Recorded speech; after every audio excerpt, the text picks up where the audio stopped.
Hello, I'm Anti-Derivative Jill, and this is Indefinite Lunch in Infinite Combinations number 38. Today I'm joined with Pop Culture Curator and Scotty R37 to review the next episode in production order, the Galileo 7. Yay! Hello, everybody. Good to see you all. And I Yay! missed you all Woo! this week, so Well, glad to be back. Hi. Yeah, welcome back. I'm so glad you're here. Thank you. So am I. I'm excited. I love this episode. Obviously, it's one of the favorites of the fans. Oh, yeah, I'm really excited about today's episode. So excited that I'm glad I'm glad to see so much action in the comments too. I know, right? And we already have Snortapoopus Cuber, Gorilla's Random Thoughts, JT Kirk. He's lurking. Oh no, he has a migraine. I hope you feel better. I hope it goes away soon. And Mega Cropper's here. Awesome. Mega Cropper. Also, Sub Commander Tall, who joined us for the last show, is lurking. He's grocery shopping or something. Hello, Sub Commander. And yeah, it's so great. It's so great to see everybody here. And also, Eugene Burns says, "Hail, Anti-Derivative Jill. 6 hours is too much entertainment for me, but I hope you had fun." Yeah, I did. What will your husband say when you become a really big star? I don't know. Well, he'll be. I think he'll be happy about it. I'm not sure. Yeah, as long as the check's clear. Right. Well, I don't know if that even is going to happen because it doesn't matter. We're just here to have fun talking about Star Trek. But thank you so much. As far as I'm concerned, you already are a big star, Jill. Let's see. Bird of Prey 5 is here. Kapla to Bird of Prey 5. And Mr. Brown Alliance. Well, I do have stars in the chat. I consider Bird of Prey 5. And Monsieur Brown. Good to see you, stars. Bird. Dalek. And Dalek 451 also here. Also, hey, along Dalek. with... I want to apologize, Dalek. He came in just at the end of my stream yesterday, and I'm sorry I wasn't able to get you on the panel, Dalek. Yeah, well, it was a really long stream for an animated series episode, so that was pretty good. That was really great that you were able to extend the content that long. It was pretty cool. So Yamas Queen Jess is here too. Hey, Jess. And also Matt G. Matt G. Awesome guy. What a turnout. And so thank you for joining me today, Pop Culture Curator. Speaking of the animated series, I want to remind you guys to subscribe to Pop Culture Curator. He's getting pretty close to 100 subscribers, so let's get him up there so he can have a real unique link. I think I have one now. Well, yeah, I know. It's like you put an @ symbol though before it. So this one will be one. This will be a different one. Got it. Thank you. But that is cool that YouTube basically is giving everybody a it was URL. YouTube branding or something like that. Yeah, no, that's pretty great. So basically, the barriers of having to have so many subscribers for all of these goals are diminished because now everybody gets a community tab too. And also like the competition from the other online streaming services like Twitter and others, right? Because now we're able to stream on Twitter and Rumble and Odyssey and all that other stuff. Sure. And that's good for us. Sure is. I honestly have no idea how to work any of that stuff. So you can set them up. If you create an account on those, you can set it up to where these streams automatically go there. They sync automatically whenever you broadcast. Oh, for sure. Yeah. I haven't figured out how to sync all those other accounts. Yeah, like right now, like my automated stream yesterday automatically at the same time went to Twitter and I think Rumble or Odyssey, one of those. I do have it going to Facebook and Twitter so far. And we have Twitch. Phantasmagorium goes to Twitch. Didn't you do Twitch last night as well? Who, me? I don't do Twitch yet. I think it might be Twitch. It's 3 of them. I just can't remember which 3. You have to pay for more. Yes. Which I'm considering maybe, but we'll see what happens. Oh, okay. There's a limit to how many you can stream to until you 3, yes. Okay, gotcha. Well, I'll see what's going on with mine. But anyway, also on your channel, you have the animated show on Mondays at 8 p.m. Central. And next week we'll be talking about the episode The Slaver Weapon. And don't forget Wednesdays. Yeah. Oh, yeah. Wednesday, you have your Gilligan's Island streams, which are pretty fun. And Yes, thank you for the shout out. I appreciate it. you're Well, in welcome. pop culture, are you doing one tomorrow night? I know it's kind of hectic in the United States of Americas with Thanksgiving happening. Well, that's a good question. I guess I need to talk to Gorilla and see if he's available. I know he's going to be a busy man on Thursday. Makes sense. Yeah, that makes sense. Yeah, well, I'm already traveling tonight, so you're right. Right. Everything's getting Right. A ramping lot up. of people are going to either be traveling or cooking to prepare for the next day, I suppose. Right. Not me, Canadian. And speaking of you, Yeah. also remember to subscribe to the Fantasmagorium Show. Please. This week it'll be all Scotty R37 all week long. This I week, think we're right? actually gonna. I was talking to Steve, and I think we're gonna be doing a traditional Phantasmagorium, like the classic days of news this Wednesday, and we're gonna be covering a variety of topics. Sadly, we're missing a cat. The cat is now stray, but she'll be coming back eventually. She is convalescing. Everything's fine. Everything's fine now. But no, she is missed and absent.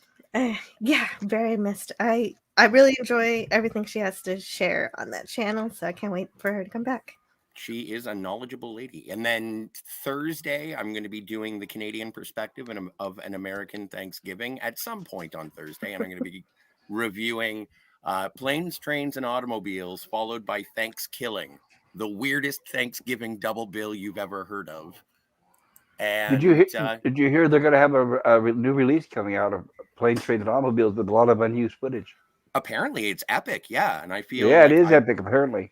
Yeah, like it's like another hour worth of story. There's a subplot about Gil, like his wife thinks that Gil is cheating on him. Right, they kind of hinted on it in the movie, but they're supposed to flesh it out with the behind the scenes. Yes, and so that is fantastic, and so I'm looking forward to that release. But yeah, no, it's just going to be a weird Thanksgiving for people who have to, people who are doing their thing on Thursday, and then on Friday.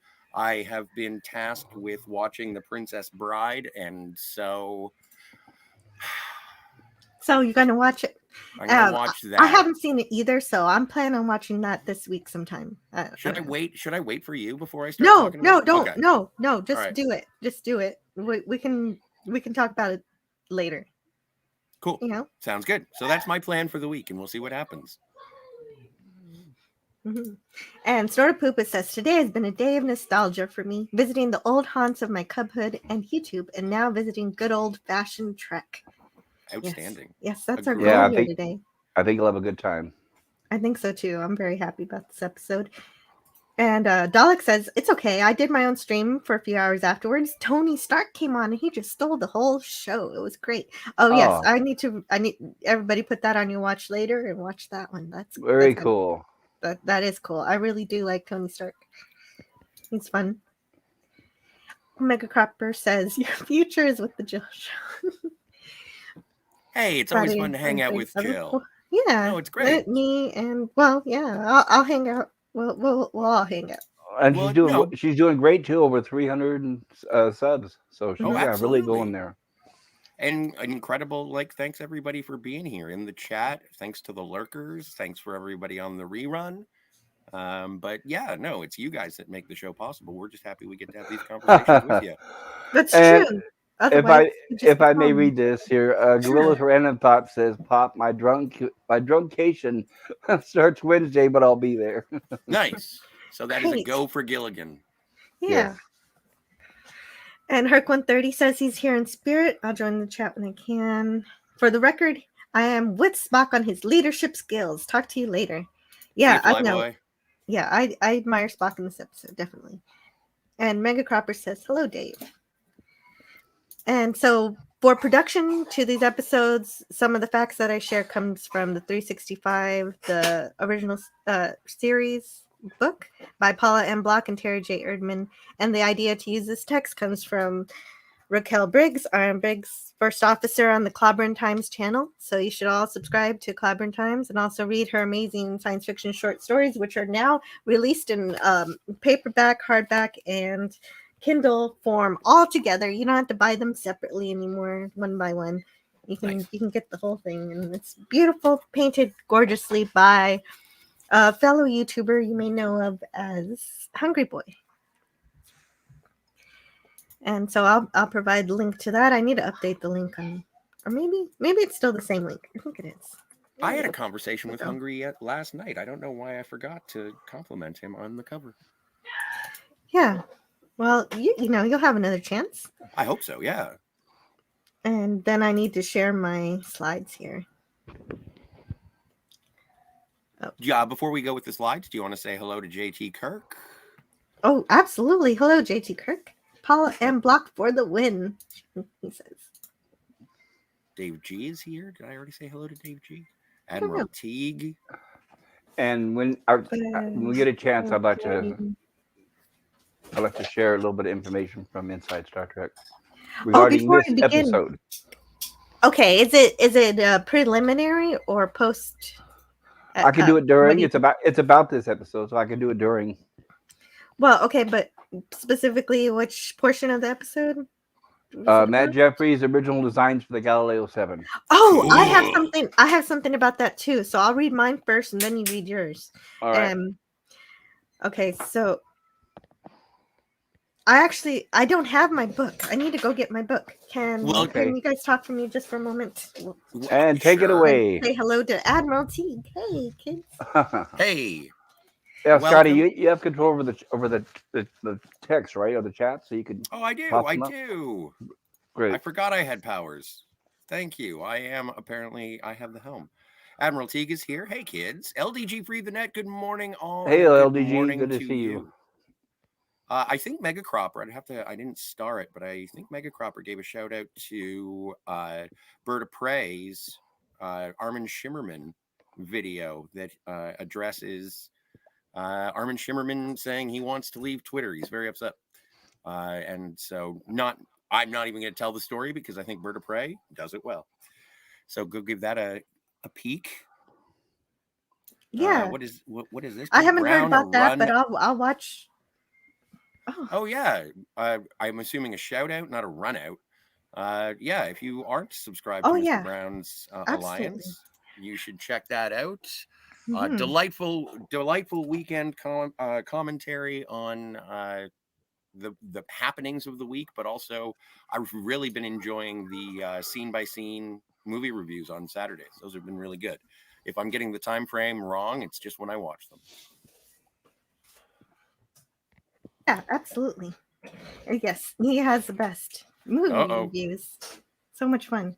I do appreciate it when people tell me that I am being quiet. Let me move my microphone and try and make the sound a little better. How is that, Mr. Brown? I think you sound great, but if he thinks you need to increase it, I guess maybe a little bit. I don't know if I'm too loud now. Okay, let me see. Keep me abreast of the situation. You know what? There you go. That should be better. I fixed it. Are we doing all right? All right. Yeah. See, you know how to work settings. That's great. I fixed it. Cool. I don't know. All right. So this episode first aired January 5th, 1967. It was written by Oliver Crawford and S. Bar David, with the story by credit going to Oliver Crawford. It was directed by Robert Gist. And I have an incredible love for this episode, so there's no point in denying, how much I feel for it. So I'm not going to. And based on this, like just this slide alone, I would highly recommend going back and checking. If you're going to watch any of the original series episodes with the original special effects, the top two that you should watch are the Galileo 7 and the Doomsday Machine. And that's fair. And the original, like, just to see how just to see how the 60s dealt with this quasar. The way the quasar looks. And the quasar probably didn't look like this in the 60s. Nope. But they did know what quasars were, obviously, in the 60s. And so what did it look like? Well, now you got me curious. Original quasar Galileo 7? Is that what you're Googling in the middle of your show? Yeah, I shouldn't be doing that. You can see it later. It's going to be around for a while. I think maybe it was just a fuzzy haze then. It was a fuzzy haze, essentially. It was a fuzzy haze. It was good. Smoky haze. It was great. Okay. Yes. And cheers, Scotty, to Mr. Brown. To me, I assume. To you. Yeah, that's to you. Yeah, Thank you you. do. You do sound better. I don't know why I had it like that. Burner Prey 5 says, Armin posted an update after hearing feedback that he would be staying with Twitter for now. Great. Good. Oh, no. Yes, that's what I was talking about yesterday. Okay. All right. And JT Kirk says, a Burr Green beer on St. Patty's Day, plus a burrito supreme from Taco Bell. What? That's either quasar-like phenomenon or a photo of my stomach contents after dining on chili. Rounders. My stars. Reynos. What an interesting Rorschach test we have here. Reynos, sorry. Remember to share this because YouTube forgot how to code during the update and will not show the stream until later, says Gorilla. Yeah. What? And Admiral Tink says, this episode is all about Kirk being too logical in my mind. Kirk or Spock? I know, right? Kirk or Spock. I'm thinking Spock. I'm thinking Spock? Mm-hmm. Yeah, that's the way I see it too. And no, this is a great character building episode for Spock. Hooray! Hola! And happy Tuesday, everybody. It's me that's saying hooray. I added that. So we start with JD. So we start with the captain's log, stardate 2821.5, en route to Makis 3 with a cargo of medical supplies. Our course leads us past Murasaki 312, a quasar-like formation, vague, undefined, a priceless opportunity for scientific investigation. On board is Galactic High Commissioner Barris, overseeing the delivery of the medicines to Makis 3. So first of all, I don't know what a Galactic High Commissioner is. Do you know when we start hearing about the Federation? I guess it's sometime this season. Later. I'm sure that we'll make a big brouhaha about it when we first hear about it. But like with this, I'm trying to imagine, and again, sort of slotting where the rank goes. I would say High Commissioner would be, on the Federation Council. Like a member of the Federation Council. I didn't expect you to actually have an answer, so I'm impressed. No, but I love this part. This is the best part about watching old Star Trek, and you see how it all fits together. Some people call it headcanon. I call it world building. Yeah, me too. And Doomsday Machine, another great episode, yes. Totes. Admiral Teak says, this is all about Spock failing to understand the role of emotion. He's afraid of it, then saves it all. Yes. And I believe it was affected by some subspace interference, the Murasaki effect. The entire the sector's been ionized. Yeah, the ionization is a problem. Yes. And Subcommander Tall agrees with Admiral Teague. The other shuttlecraft crew are rather insubordinate, but Spock was definitely floundering as a commander. And we'll get there when we get there. We'll get there. Yeah, exactly. But I want to be able to keep up with the chat today. Oh, I don't know if that's possible. Well, a real quasar is extremely luminous and active galactic. Sort of Poopus Cuber says a real quasar is an extremely luminous, active galactic nucleus powered by a supermassive black hole. So I'm glad they called this a quasar-like phenomenon. And the black hole part wasn't discovered until the 80s, so I can't fault 60s Star Trek for not knowing that there was a black hole in the middle. But also, it makes sense in terms of the astronomy that something that is super luminous would be something that astronomers would be able to catch in the night sky. So it does make sense. Like we did give a lot of the science sort of maybe they didn't know about this in the 60s. Well, they definitely didn't, because the quasar in general was an interstellar object that was only discovered in 1962 by Martin Schmidt from Caltech. Oh, wow. Cool. And of course, the black hole part was known way in the future. So we don't have to worry about, how the writers put the planet in the center instead of a black hole. Oh, that part makes no sense, but I'm fine with it. Yeah, I'm fine with it too, because of what they knew at the time. It lines up with the science of the time. You would need, like, for an oxygen atmosphere, you'd need some sort of photosynthesis happening, and if it's just a rock planet. Well, Well, there's a presumption that there's a star somewhere. If there's a planet that's an M-class planet with life, there has to be a star somewhere, even if we don't get to see it or talk about it. Agreed.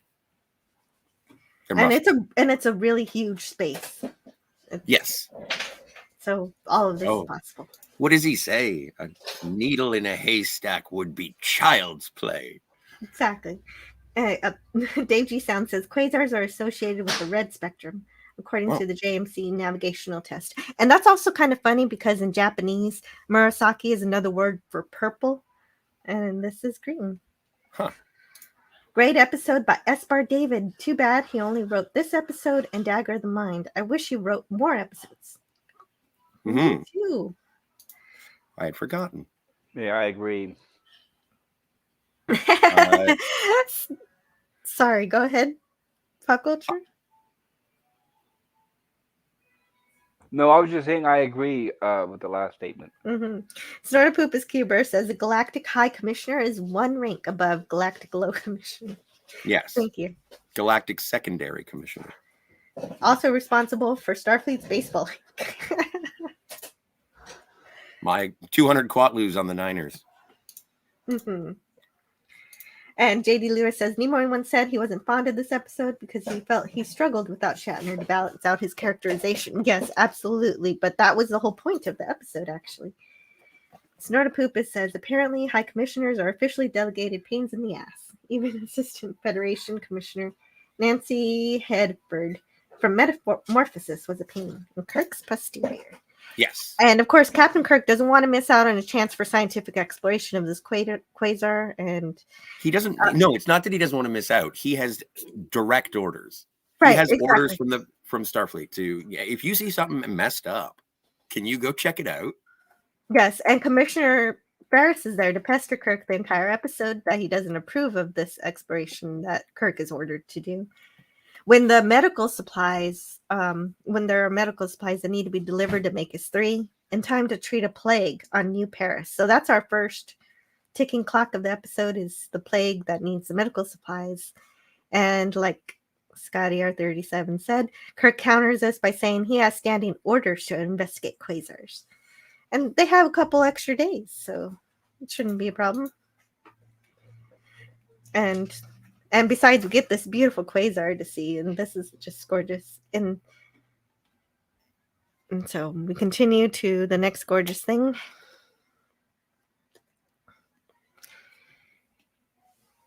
And Mr. Brown wants you to remember to like. That's a good idea. And there's Mr. Ferris, the commissioner.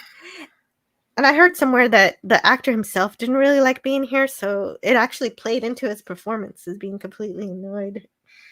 Well, in the beginning, and I'm glad he sort of altered from this day of shooting to the other days of shooting, but he's almost like he's a mustache twirling villain being like, all right, see if you can find your people. This will be entertaining. And it's like, why are you being such a jerk? I thought we were trying to save people. I know there's 2 whole days. It makes sense at the end when there are 2 hours left that he's getting right, saying that, you know, hey, it's just 2 hours. But he pesters from the very beginning when there's plenty of time. This guy is worse than Ambassador Fox from Taste of Armageddon.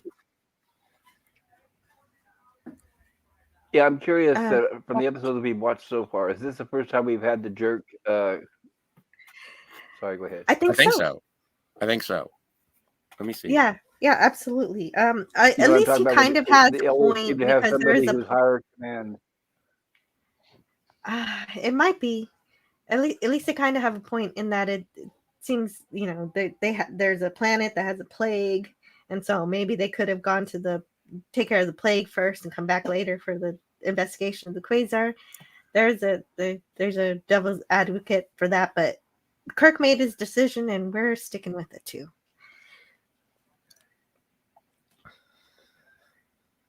Well, he's not going to leave Spock behind. McCoy's of course not. Okay, so here's a weird thing. Why are there so many people on this survey mission? They're not intending to land. Right, they're just supposed to steady from orbit. Oh. So, right? Wait. Are Right. they? Are they not? Before I apologize, I'm getting ahead of myself. Did This is the anybody first. say? This is the first shot of the shuttlecraft, right? Yes. So I believe that there is some information that you fine folk have in regards to the Galileo and the Columbus, I'm assuming. Yes, I'll share mine first, and then Pop Culture Curator will share his. I don't have much here. It says the Galileo shuttlecraft owes its existence to a plastic model making company called AMT, one of the very first Star Trek licenses. In 1966, AMT, excited by the early footage of the soon to debut television series, acquired the merchandising rights to manufacture and market a scale model plastic kit of the USS Enterprise. The company later would produce models of the Klingon battle cruiser, the Romulan bird of prey, and the Galileo. In fact, AMT not only manufactured the Galileo shuttlecraft model, but the company also constructed the life-size Galileo exterior and the interior set as seen in the Galileo 7 and other episodes. Reportedly, one of the terms of its deal with the studio. It was a particularly sweet arrangement for the series producers. It was a full-scale model that the actors could walk and talk in, explains co-producer Robert Justman. All it cost us was the expense to truck it from Arizona to the set in Los Angeles.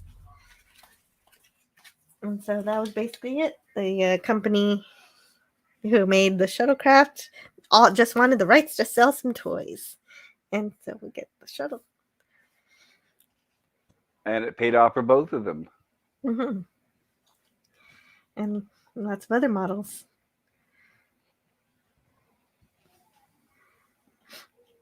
And so, Pop Culture Curator, did you have something? Was there something in your text that adds to that? Yes, I'd like to show a diagram of the original sketch by Matt Jeffries for the Galileo 7. Oh, great. Yeah, show. Let me. Oh, that reminds me. I had a picture too, but I forgot to. Go ahead.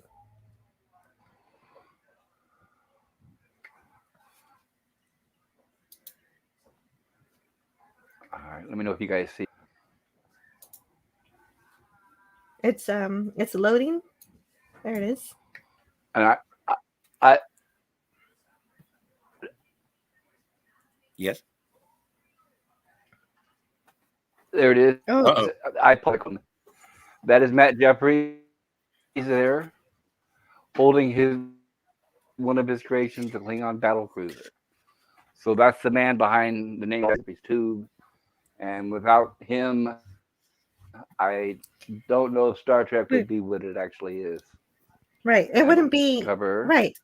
He created the Enterprise. He is a scientific and engineering genius who created the Enterprise not only to be functional but beautiful. Definitely. Best looking ship in the fleet. Well, that went fast. Let me bring it back. Oh. Okay, so you got a video here? It's actually a still photo, and the other ones had no trouble playing. I'm wondering why this one is. It showed up for a second. It looks like a perfect a image of a cone. A different app. Okay. I have a picture too. I know, but that's not what we wanted to see, obviously. I know. I'm going to show. Okay, I'm going to share. Go ahead if you have it. If not, I have it on a different window. Well, I don't know what you're going to share, but this one is what I got. Sweet. Oh yes, that's from the Galileo. That's from the model. In fact, that looks like from the original from the 60s. Yeah, the unassembled hobby kit. I don't even think you needed glue. They just I had one of those when I was a kid. Really? Yeah, I want one. Yeah, the plastic's really old. I know I can't have it. I know I can't have it. They need to they should recreate this like exactly the way they had it before. That would be fun. Okay, and I shared this screen. If it's only half a screen here, but hopefully we can. Crap. Okay. and I'll zoom in so we can see it. But this is the actual design that Matt Jeffries created for the shuttlecraft. And That's here's awesome. the upper part of it right here. Look So at as you that. can see, originally that's what it was. He had imagined it or envisioned it to be before AMT actually made it what it is and what we ended up seeing on screen. Does But you that can thing see it look was. oddly Go like the ahead. Defiant? I don't know. I haven't seen the A little Defiant. Does bit. it? A little bit. That, that Yeah, top I could right see the image looks beginnings kind of of it. like the Defiant. Yeah, especially with the way the front is shaped. And then the nacelles on the side. I don't know if it. Yeah, like if you look at the top middle, it's got the nacelles directly on the side of the thing, and then there's like there's a ladder hatch in the nose cone. But that's really cool. It reminds me very much of good old Defiant. Can we scroll down? Yes. Yes. As you can see, also Oh, it's the pilot would be sitting higher than the rest of the crew, yes, I see that. and that's That's pretty the sweet. place right there, and the placing of where the seats are, which is just like in the show. Oh, And he wow. does mention the hatch there that you can see in the top diagram there, where Scotty ends up working. But I think the hatch is more towards the rear of the Galileo, right? Mm-hmm. Well, I was Yeah, surprised by the neat. engine room in the back. Jeffrey's sketches for the Galileo 7. Wicked Yes. cool. Okay. So I made my screen big so I could look at that. That's great. Okay. And Did you have more? yes, this is not regarding the Galileo 7, but it's regarding one of the scenes in the episode, or I Can Wait. Which scene? Sulu at the console. It refers to this episode plus many other Star Trek episodes. Oh, you mean his navigational screen thing? Well, I'll show you a quick example.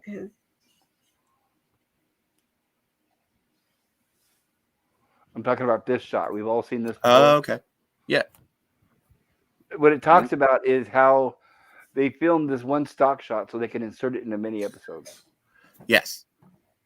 Mm-hmm. Mm-hmm. Is it okay if I cover that real quick? Sure. Sure. Go ahead. Sorry, it's not my show. Anyway. No, but you're right. You were right. Jill, can he talk that. about the stock shot that is often inserted into the shows? Please do. Sorry, it's not in color. This is from the book. Oh, and don't also worry it's about cool. that. It's cool. And as you can read here, it says one of Bob Jessam's stock reaction shots is used in the Corbomite maneuver, and we'll see it in many episodes. Bob, from the book, says first unit filming of special elements on stage with the actors for photographic match shots is time-consuming and therefore expensive. We couldn't afford to stop production for an hour or more every time we needed a shot of the main bridge viewing screen with any of our cast in the foreground. A way had to be found to get around this sticky problem. As a well-known sign reads, we had to be able to plan ahead. So during the filming of the first few episodes, I took some time away from the shooting company to make tie-down stock shots on the ship's bridge. All optical mat work for the viewing screen would be accomplished without an accompanying loss of first unit shooting time. There would be no further need to reshoot these angles for individual episodes. A number of silent camera angles were set up in the rear of the set at various distances from the screen. The camera rolled, and I talked the foreground actors through their business. The shots were framed featuring George Takei in the left foreground and an extra shoulder on the right. Glance back over your shoulder at where Bill Shatner's supposed to be, George, and look worried. No, I don't know what you're worried about, but we'll figure it out later. We ran through a whole range of actions and reactions. The following season, when Walter Koenig joined the bridge crew, he was placed on the right side, and we made enough shots of both him and George to satisfy any and all requirements for the duration of the series. Look at the screen, George, and act worried. Look at the screen, Walter, and act worried. Now look at each other and act worried. And look at me, guys, if you need to learn how to act worried. And that's it. Thank you, Jill. That's great. And then they had something they can reuse and be useful. That's wonderful. And while saving money, right? All they had to do was just change the image on the actual view screen. Yeah, cool. Eugene Bird says they initially thought rotating quasars, pulsars were alien signals, so their catalog designation started with little green men. Is there a reason for them to be green? Oh, pulsars. Yeah, well, they did think that pulsars were like lighthouses for like alien lighthouses back before they realized they were just stars. Do they have a uncensored version? Sort of Poopus says, from what we've seen of various admirals and Federation officials, the UFP, the United Federation of Planets, is a haven for anal retentive bureaucrats. True story. And this is a good point. Admiral Teague says, then why not send a probe? That would have been smart. But, you know, this is the beginning of Star Trek, so... Well, and also I no guess we show. haven't started... Right. Also, no Galileo 7 also. Right, and no Galileo, so it was a good way of introducing the Galileo. And so the shuttle was acquired from the modeling company. Yeah, AMT. And we see it first. Oh, yeah, in The menagerie. broadcast order. We see it first in the menagerie, which will be next week. Next week's. Is next episode. week? Oh, it's going to be a big one. Wait. Yeah, Are we so having a show next week? I don't Yeah, know. next. Oh my goodness. Yeah, next. Wow, I thought we had. It might not be next week. What's next episode? Hold on, guys. I want to see what the next episode is. We No, are- okay, no, okay. Court martial is next. Sorry. Oh, wow. Cogley. Yeah, books. Books. So I'm Okay, looking next- forward to that. I was trying to remember whether or not we'd done Menagerie yet. I didn't think we did. No, Menagerie will be the beginning of December, and we'll do both episodes together. Yeah. Jada Lewis says in production order, this was the first episode without Rand or Yeoman, and Yeoman Mars was the last minute replacement. I really like Yeoman Mars, but yeah, it is sad we don't have Rand. That's a loss True. for everybody. But the Yeoman, is it Mears? It mirrors, I think guess it's so. Mears. Yeah, I'll call her Mears. she's a good looking lady in a Starfleet uniform. She is. Yeah. Sad we won't She does see well, too. we won't see Yeoman Rand again until the motion picture. That's True. right. And Cardinal Sin's not a flat earther. What? That's not right. And JT Kirk says, which defined? Sort of Poopus Cuber says, I think they mean the DS9 Defiant. Yes, that's right. Yes, there is another Defiant. That's true. That gets lost and stuff. Captain Sisko isn't an engineer. And Snortopoopa says that was originally a scene of Sulu looking over his shoulder to see if Kirk was deleting his dialogue. And you know what that means if you read any of George Takei's books.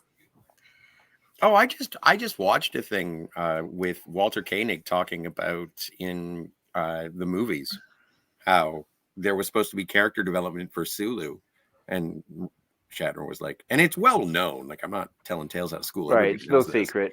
Mm-hmm. And Yes, we know there's- that. No, this one I know because I know about this. I've heard Right. about it.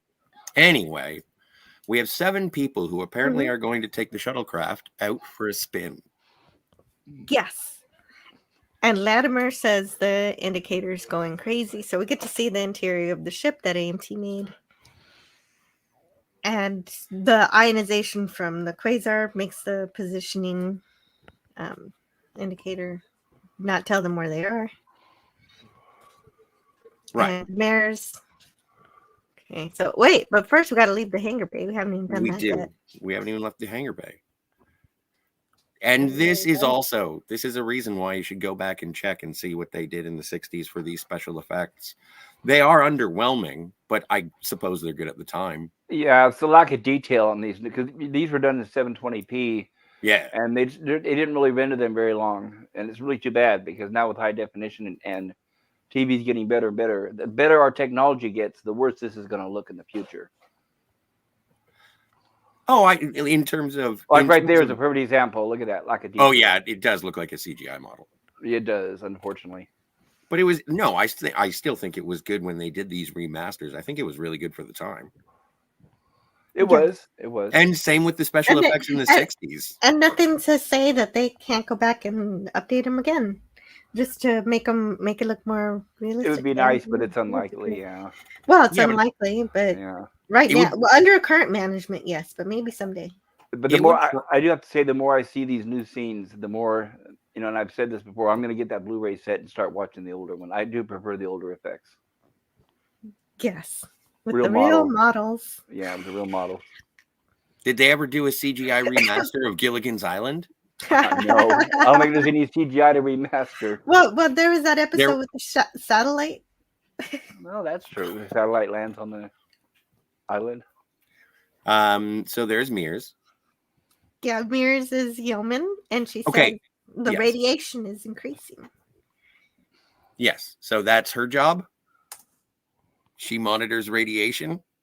She monitors whatever there is to monitor, And Like, I guess and she records things. She's functioning as communications officer here, I think. that makes sense. That makes sense.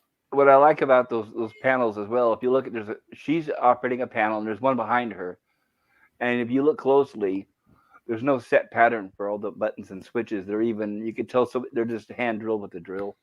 Nice. Mm-hmm. They're not how do I put this, where they're not perfectly aligned, you know what I mean, like they would normally be. They have a handmade look to them. Mm-hmm. They do. And maybe they thought, oh, this is an ergonomic design. Possibly. Maybe. See, if you look at those lights, it's like, okay, they're kind of crooked.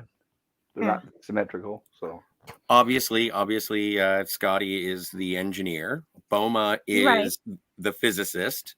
Yes. We're taking a doctor. Yes. I don't know. I don't know why they need the doctor. Well, you always need a doctor. You never know what's On going every to happen. away mission, you're going to send your chief medical officer on a scouting mission. Maybe what? Maybe McCoy wanted to see it, and he was like, "Jim, can I go on this? He I want to ends go up see the being quasar." very helpful. That's again, I love dynamic between Spock and McCoy. It's my favorite. So that's great. Then what does, especially without Kirk there, he needed something. Yeah. Who's the last guy? What's the last guy in the back? Yeah. I keep forgetting his name, but I have it here somewhere. Is it like Guerrera or Gillespie or Guantanamera? Gattino? There, that works. Gattino. So, Gattino. Anyway, I don't know what his job is. Gattano. It's Gattano. It's Gattano. Gattano. What does he do? What is his job on this mission? He's ensign. That's a rank, not a duty. I know. Your job is to be ensign. Now get to ensigning. Go ensign. What? I realized that. It was a joke. I meant it that way. I know. I have no idea. So anyway, I'm just curious why they need so many people to do what is essentially a survey mission. You're saying no one is. There are two excess people. Yes. Mm-hmm. That's fair enough. I don't know what they isn't do. Isn't Spock enough of a physicist to not need Boma? I'm not saying Boma shouldn't be there. I really like his characterization. I think it is Gaetano. It's GAE. Well, no, okay. The reasoning for that is why they need a second science officer is because even though Spock is science officer, his main duty here is to be commander. It's to command the fleet, so the crew. So they need someone who's actually a dedicated science officer, and that's Boma. Okay. So it's only Gaetano that we don't know what he does. That's right. And Latimer is the pilot and navigator. Yeah, I'm fine with Latimer. Latimer's cool. Okay. And so just one excess crew member then. Yeah. I guess if anybody had to go, I would say the doctor. No, wait, no, Gaetano. Gaetano doesn't need to be here. I can't even pronounce his name properly. It doesn't matter. Don't get attached to Gaetano. Yeah, I know. Apparently, go ahead. No, what were you going to say? Well, I was going to say that after this episode was filmed, no new shots of the shuttlecraft miniature were taken. All shuttlecraft model shots used in this series were stock footage from this episode. Sometimes matted into different backgrounds. That's cool. That's great to know. Really? I kind of feel like there's a new shot of the shuttlecraft in the Empath. Well, maybe it was just with a different background. No, but Scotty's standing in front of it waving. Like, it's third season. Oh no, I think they mean when it's flying in space. Oh, okay. Okay. Yes. Oh yeah, he's waiting. I like Right. that. I've seen, yeah. Anyway, And this is the first Trek episode to focus around Spock rather than Kirk as the main character. yes, and that's Very why I Spock love it. heavy. J.D. Lewis says later on Phyllis Douglas, actress who played Yeoman Mears, also played a villain, Maul, on an episode of Batman. Nice. We need digitally remastered SS Minnow for pop cultures. Gilligan's Island reviews. Oh, and JT Kirk says the Galileo uses that Enterprise tech where the ship is bigger on the interior than the exterior. What, like it's a TARDIS? Yeah. Snortopoopa says classic 23rd century design. Short skirts for the women, black leatherette, and chrome tricorders, and asymmetrical blinky lights. Chrome highlights. Love it. Gorilla says, is this episode where they crash into an Amazonian planet with giant women and they all die from snooze too? Wait, that's Futurama. No, but there are giants. So you're halfway there. Yeah. I guess apparently it says Ferris is called Galactic High Commissioner because the name United Federation of Planets had not yet been created. 2 years later in Star Trek Elana Troy's, the term Federation High Commissioner was used instead. Oh. Okay. Yeah. And then once you get to the movies, then it's Federation President. Yes, and this script was written originally with Yeoman Janice Rand in mind. But, yes, last minute replacement is, Kronos is here. This means I'll never be able to catch up with the chat. Welcome, Kronos. Hail, Kronos. Hey, Kronos. Hail, Kronos. I'm sorry, pop culture, but that's. Oh, no, you're fine. So Latimer can't see where they are. He can't stop the forward momentum of the ship, so he can neither do his navigational or pilot duties at the moment. And Spock can't call the Enterprise. Also, all of this is happening because of the ionic interference from the quasar. Spock says, Galileo to Enterprise. Galileo to Enterprise. We're out of control, being pulled directly into the heart of the Murasaki 312. Being hit by violent radiation on outer hull. And that same ionic interference and radiation is keeping Sulu from finding the Galileo. And we get the next Captain's Log. Captain's Log, Stardate 2821.7. The electromagnetic phenomenon known as Murasaki 312 whirls like some angry blight in space. A depressive reminder that 7 shipmates still have not been heard from. Equally bad, the effect has rendered our normal searching systems useless. Without them, we are blind and almost helpless.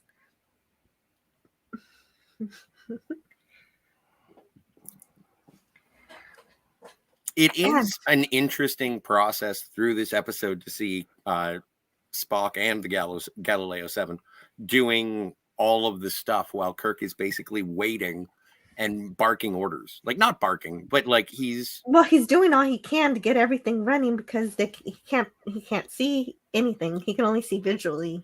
Right. The scanners aren't working. The transporter's not working. Well, it's because of the ionization in the sector. So what are you going to do? I know. But it's just interesting. It's interesting seeing Jim do all the administrative stuff that everybody else usually does. And the teamwork between him and the bridge crew is great. Like him interacting with Sulu and Uhura primarily, and then having to deal with Ferris all the time. Like it's a cool Kirk episode as well, because again, people say that Kirk is reckless and he's actually doing, the job of a captain in this episode. I enjoy it. People doing their jobs. It's one of my favorite things about Star Trek. Me too. And it's very pleasant to hear. And I wanted to mention also that Yeoman Mears, we know she doesn't appear throughout Star Trek as the Yeoman, but she will later on return in The Way to Eden as a. Oh, great! I'm glad she comes back. Yep. Did TOS ever use the word quantum? I don't know. That's a good question. It is a good question. Are you supposed to ruin? Am I supposed to ruin the chat or something? Says Cronus. Well, yeah. No, you're welcome here to have fun. But I didn't. if I I may like note, him. the producers well liked Don Marshall's performance as Boma and intended to bring the character back. However, by that I time, did. Marshall was already signed with Irwin Allen to co-star in Land of the Oh. Giants. Oh, cool. Oh, but yeah, that's right. Okay, Landed the Giants. So that's why we don't see more from Boma. I really Right. liked him. I wanted to see him more. Well, then watch Land of the Giants. Well, okay. Which we've In talked about Starfleet before, uniform. right? Because he's a real handsome guy and he's fun to watch. Hmm. And so we also get more pestering from Ferris and more explanation from Kirk. Also, of course, I'm not doing my slides because I'm having fun. And that's a nice little shot. I think that's what I use for my thumbnail. Yeah. Everybody's just sort of saying, "Oh no, this minivan is going to crash soon." Yeah, exactly. And there was a slight blooper during this scene here. What happened? Ooh, where? Uhura turns to. I actually saved it this time, so let me pull it up. Oh, do you have it? That's great. Yes, I do have it as a still shot. Oh, Okay. you But- smarmy. Essentially, Uhura, Kirk is standing above Uhura, and they're having a conversation. And above her head, you can see the shadow of the microphone on the ceiling. Oh, And as Kirk walks away from her towards the center of the room and then towards the front console where Sulu is, the mic disappears. Kirk arrives at the console and talks to Sulu. And now let me share this clip here, and I'll zoom in so you all can see it. oh yeah, I think I know what you're talking about. Oh, I not a missed clip, but it. it's I still. missed it completely. So let's see Okay. what that is. I definitely didn't get a screenshot of it. Okay, everybody can see this, right? Yep. Now I'm Yes. going to zoom in. Watch this. And to the right, you can see the studio light at the top right-hand corner. You can see the Oh, shadow of the my. light, and you can actually see the corner of the light. And it's the same light that's shining down on Jim's face. Does that make sense? Yes. You can see a little patch of white right there. That's actual studio light. And you can see the shadow of the light on the wall behind it. Sorry. Go ahead, Jill. Yeah, don't be sorry. That's all the production stuff is super interesting to me. And we get more pestering from Ferris and more explanation from Kirk that his scientific duties cannot be ignored. Because he still has to keep explaining himself to this guy. He just doesn't get it. Even though they still have 2 days to find him, Commissioner Ferris is fatalistic. He believes the crew's lost. And there's way too much space in the Quasar to find the crew. Just no way. Right, and it shows Kirk's immense patience putting up with that man pestering him while he's already worried about his crew as it is. Yes, and Ferris has this one major line in the episode. He says, "Do you know what you've done? You've concerned yourself with only 7 people." And yes, he has Mr. Ferris because he's Captain Kirk. Not only And- that, though, but they're some of the most important crew members and friends for him. So it's a lot more than just that. Exactly. And that comes up with in a quote later also. And Oh, I'm trying to think of the lesser captains who could have been in that chair and just would have been like, "You're right. My first officer and chief medical officer aren't worth looking for. We should leave." would there be anybody in the fleet like that? I wonder. The only person I can think of would be Captain Esteban from the Genesis survey in Star Trek 3. I think that he would have turned around. Yeah, I think he would have left Savick and David like on the planet and been like, "Okay, Ferris." Mm-hmm. I don't like that guy. Yeah, they didn't paint him in a very good light. No, he was kind of a bureaucratic captain himself. Right, and the way they painted him, it was like it was his first command, and I think he was a little green behind the ears. Ugh. Well, and I guess he wasn't really going in for battle, but he didn't even seem capable of being a scientific surveyor. And yeah, so I've always loved this episode for Mr. Spock's command, but equally spectacular is how much we get to hear from Uhura. She's playing double duty here as not only communications officer, but also she also seems to be doing some of the science officer work. And she tells Captain Kirk about the M-class planet that she found called Taurus 2 in the center of the Murasaki effect. So there Kirk goes.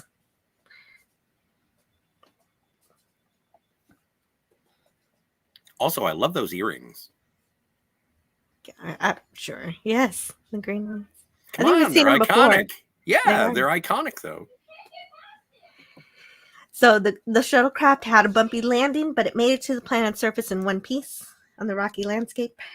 Though everyone's shaken, Dr. McCoy is up first, and he checks everybody out. Everybody's holding their heads. Yes. Boma has a bloody nose. Yes, it's kind of pink. It is kind of pink. So maybe Boma is not human?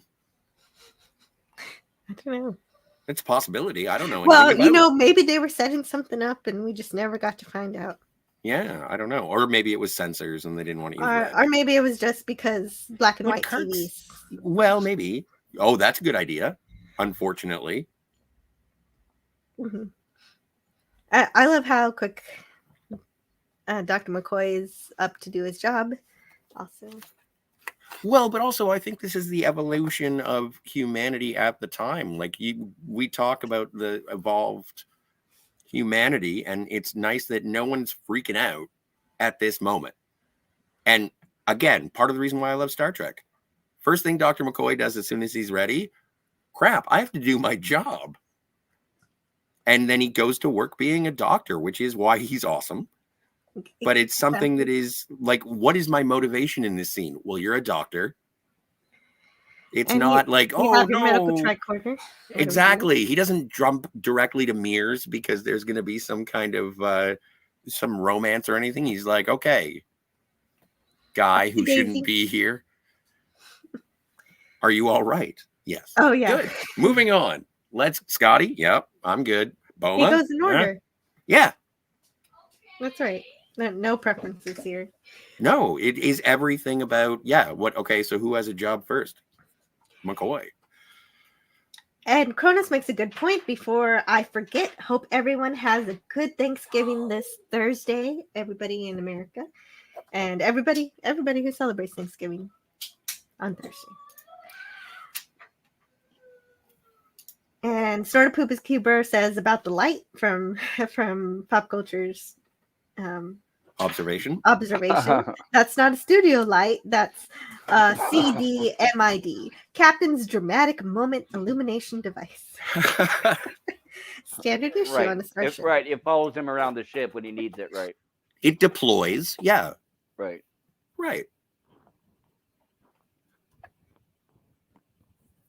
J.D. Lewis says, oh my. Yeah, it's true. Like beginning with this episode, we have a series of surrogate Rands, Yeoman Mears, Barrows, and Ross before they gave up on Yeoman idea altogether. Absolutely, yeah. Yeah. Yep. There you go. We just had lady guest stars after the Yeomans went away.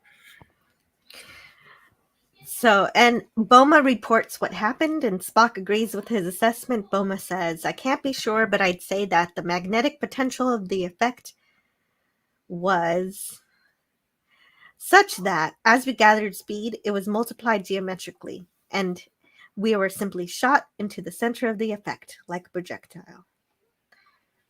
And so that's to establish his job abilities. Yes. As a science officer on the trip. Yeah. I accept Boma is a physicist. That's fine. Yeah.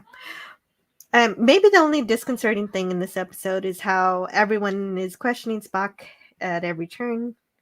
But of course, they have their reasons, and we'll get to them soon. Scotty doesn't do it. But Scotty does do it. That's right. Scotty backs up. Yeah, I wanted to bring up, though, in one of the Star Trek novels, Dreadnought, it is stated that Scott demanded and got a court-martial against Boma due to his insubordination towards Spock. In this episode? Well, it was after this. Spock had not mentioned anything about Boma's attitude in his own report. As a result, Boma was discharged from the fleet. So Scotty's the one that filed the report against Boma, not Scotty. Scotty filed the report, not Spock, is what I mean. Yeah, right. And there's a moment in this where both Bones and Scotty are like, "Hang on, Boma, you're being a bit harsh." Mm-hmm. Yeah, they are. That both McCoy and Scotty do that for sure. So you know what? I would be accepting it. Like that was almost threatening a superior officer. and Scotty was the first officer on this mission, I would say. Yeah, you're right. Absolutely.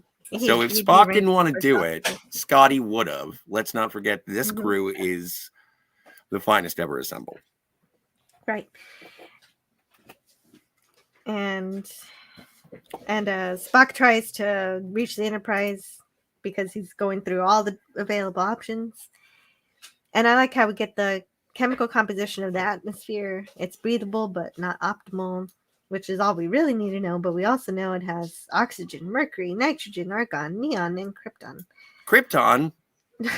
Yeah, it's a real element in the periodic table. Really? All I Yeah. know is that it hurts Superman. Yeah, it's yeah, it's a atomic number 36. Really? What's 37? I don't know all the atomic numbers. That was a test, just checking. I should. It's rubidium. You're gonna ask me a question. I'm gonna keep answering. All right. So, and I appreciate that McCoy says you can breathe it, but don't expect to run a race, because Yeah. it gives some context on the levels of planet. So it makes you feel like you're really on an alien world. So this isn't just any world. It's a world that you can't host the Olympics on. Or the World Cup. And Spock sends Mr. Latimer and Mr. Gattino out of the shuttle to scout the area. And Scotty has his work cut out for him. I would like to point out that these chairs were not attached to the deck. Yeah, right. It always seems like they're going to tip over and fall over. Well, they don't fall over. They tilt. And you can see the knob on the left-hand side where you can actually tighten them so they don't tilt. I see. So the bases stay on the floor. It's just the seats themselves tilt. Oh, I did not realize that. I thought that they were off. I thought they were off of their base. Nope. I thought so too. That's what it really feels like. But I'm sure they were designed this way. They were designed to tilt, and you can see on the left of them a big silver knob where you can tighten them so they don't tilt or you can loosen. I stand corrected. Snarpoopus says, "What is the atomic number for unobtainium?" And Cronus answers, 666. Good. Oh no, it's the atoms of the beast. I do enjoy the phaser drawer. Me too. It's nice. And we're still going with the belts. We still got the belts. Yeah, they still got the belts. Yes, we do. And Spock knows that because of the ionization, the Enterprise won't be able to detect them on the planet unless they can get into orbit. And the Enterprise reaches the planet, but since the transporters aren't working yet, they send down another shuttle, the Columbus, as the rescue party. And Barris is still pestering with regulation quotes this time. So Kirk says, "Look, these people are my friends and my shipmates. I intend to continue the ship's search for them until the last possible moment." And McCoy recognizes this as Spock's first command. So more pestering. More pestering. More pestering. Yeah, no, right. Kirk looking tired. Right. Well, that shows he's working all around the clock. Yeah, he's up. How long has he been awake by the end of this episode? 2 days. 2 days. Yep. And McCoy recognizes this as Spock's first command and a big chance for him, but Spock rejects that as a command is just a fascination that exists, and that he'll do whatever is logical for the crew. Well, and that's, and I think that is like the theme of the episode. It starts off with McCoy being like, "Hey man, you're in command, big chance." And Spock is like, "I am so good at logic, command does not confront me. It doesn't matter. If I'm in command, I'm going to do the same thing that I always do because I am a logical individual. I have the best interest of this mission at heart. And command is just a thing that is in the background. That's just something else." It's almost arrogance that he is so certain that his command is going to be flawless. Flawless. Well, he's also showing too that he's not Mhm. power hungry like a lot of people tend to be. You get a lot of people who make it all the way up to general or something, and they really don't know what they're doing. That's true Right. too. That part of it is commendable. But I think it's also, and I think this is what is reflected through Boma and his insubordination as filed by Scotty. I think it is Non-canon. the dismissal of the responsibility of command. You have to inspire as well. Yeoman Mears says as much. So this is a kind of hubristic moment for our good Vulcan commander. Yes. And Scotty reports they lost so much fuel. Oh, wait, that's what happens after here. But I think you're right. I get a lot more screenshots of the show than I expect because I really love it. But Scotty reports that they've lost so much fuel that if they have a chance of taking off, they need to lose 500 pounds, which happens to be the weight of 3 grown men. And McCoy counters here that they could get rid of equipment, but Spock says most of it is used, and so there isn't much excess to speak of. And this is where Boma starts his questioning, his fight for humanity here. That he keeps up pretty splendidly throughout the episode, whether it's agreed with or not, even if impractical, given the survival clashing with the need, the needs that he has in this episode. Didn't you have?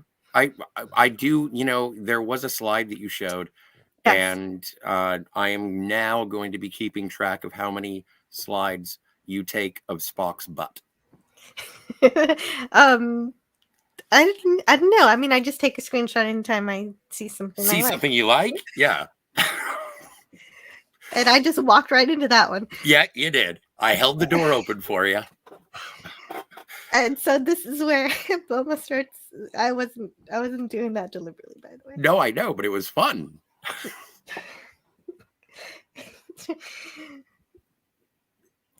So normally Boma. So Boma. Normally it's McCoy who keeps the side of the heart, the side of emotions in check for Spock. But this time Boma fills this role too. The first time he questions how Spock would make such a decision, and of course Spock answers with logic. But as McCoy rightly points out, Mr. Spock, life and death are seldom logical. Right. But, okay, so I've already established Gitano is staying. Yeah. If we have to get rid of 3 people, Gitano is staying. Mm-hmm. That was your choice. Mm-hmm. And you know who else is staying? But you know who else is staying? Dr. McCoy. Oh. No, Dr. McCoy. Dr. McCoy is staying to ensure that if anything happens to either of them, there is a medical officer with the initial crewman. Wow. That is what your logical decision came to. And then I'm saying Boma. I'm saying it's Boma, Gitano, and McCoy. Because I wouldn't want to make this kind of decision. If you're saying Mears is the communication officer, then we need her in orbit. And obviously we need Scotty. He's the engineer. And then we have, I think it is more logical to have Spock play the part of both science officer and commander in this particular situation. I don't want to make that, but I think that that's what Spock would have said. Yes, probably, maybe. Excuse me. I have to go and beam my dog down. I'll be back. Hopefully I don't know, but he's too pretty to leave on the planet. Okay. Who? Boma. Well, don't worry. McCoy's there to take care of him. Make sure. As soon as they get up into orbit, they signal the Enterprise, and then they come back and they say this is where they are. Right. They signal the Enterprise. They come back, and by the time they get back, McCoy and Boma have figured out how to communicate with the Giants. And they've made best friends with them by killing the saber-toothed tiger for them. And they have a big feast, and everybody's happy. And those are the knobs I was speaking of on the sides of the chairs. And, oh, yeah, I see them.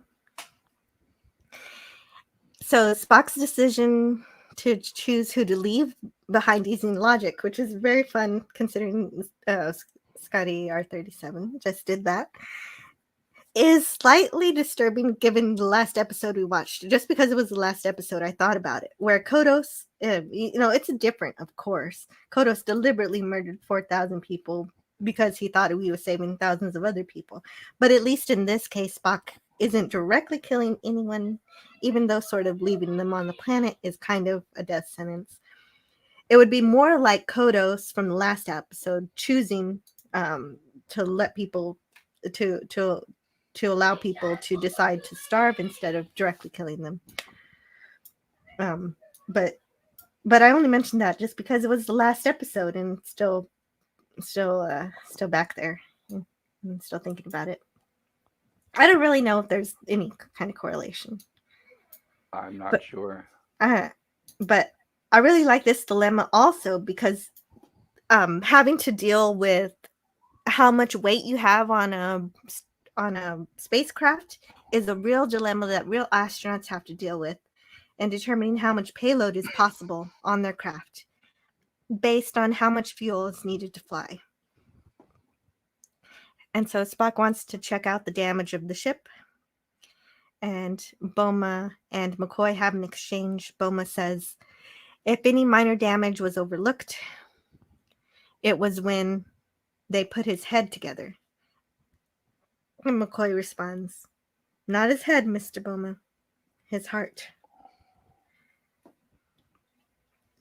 And Latimer, hey, hello in the chat to Arabic Sonder. So many great people in the chat. Hello, Arabic. I love hearing what all of you guys have to say about this episode. You've got any input to say, if you want to answer the poll, if you know this episode and want to be on the panel, just let me know in the chat and I can send you a link via Twitter.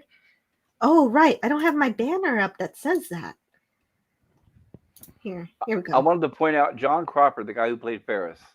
Yes. And to be specific, a little bit more on what you guys mentioned earlier, in an interview in Starlog magazine, stated he had a very unpleasant time in his scenes with William Shatner on the bridge.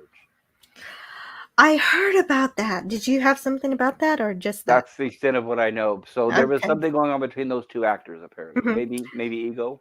But I think it kind of plays into his character really well in an unintended kind of way.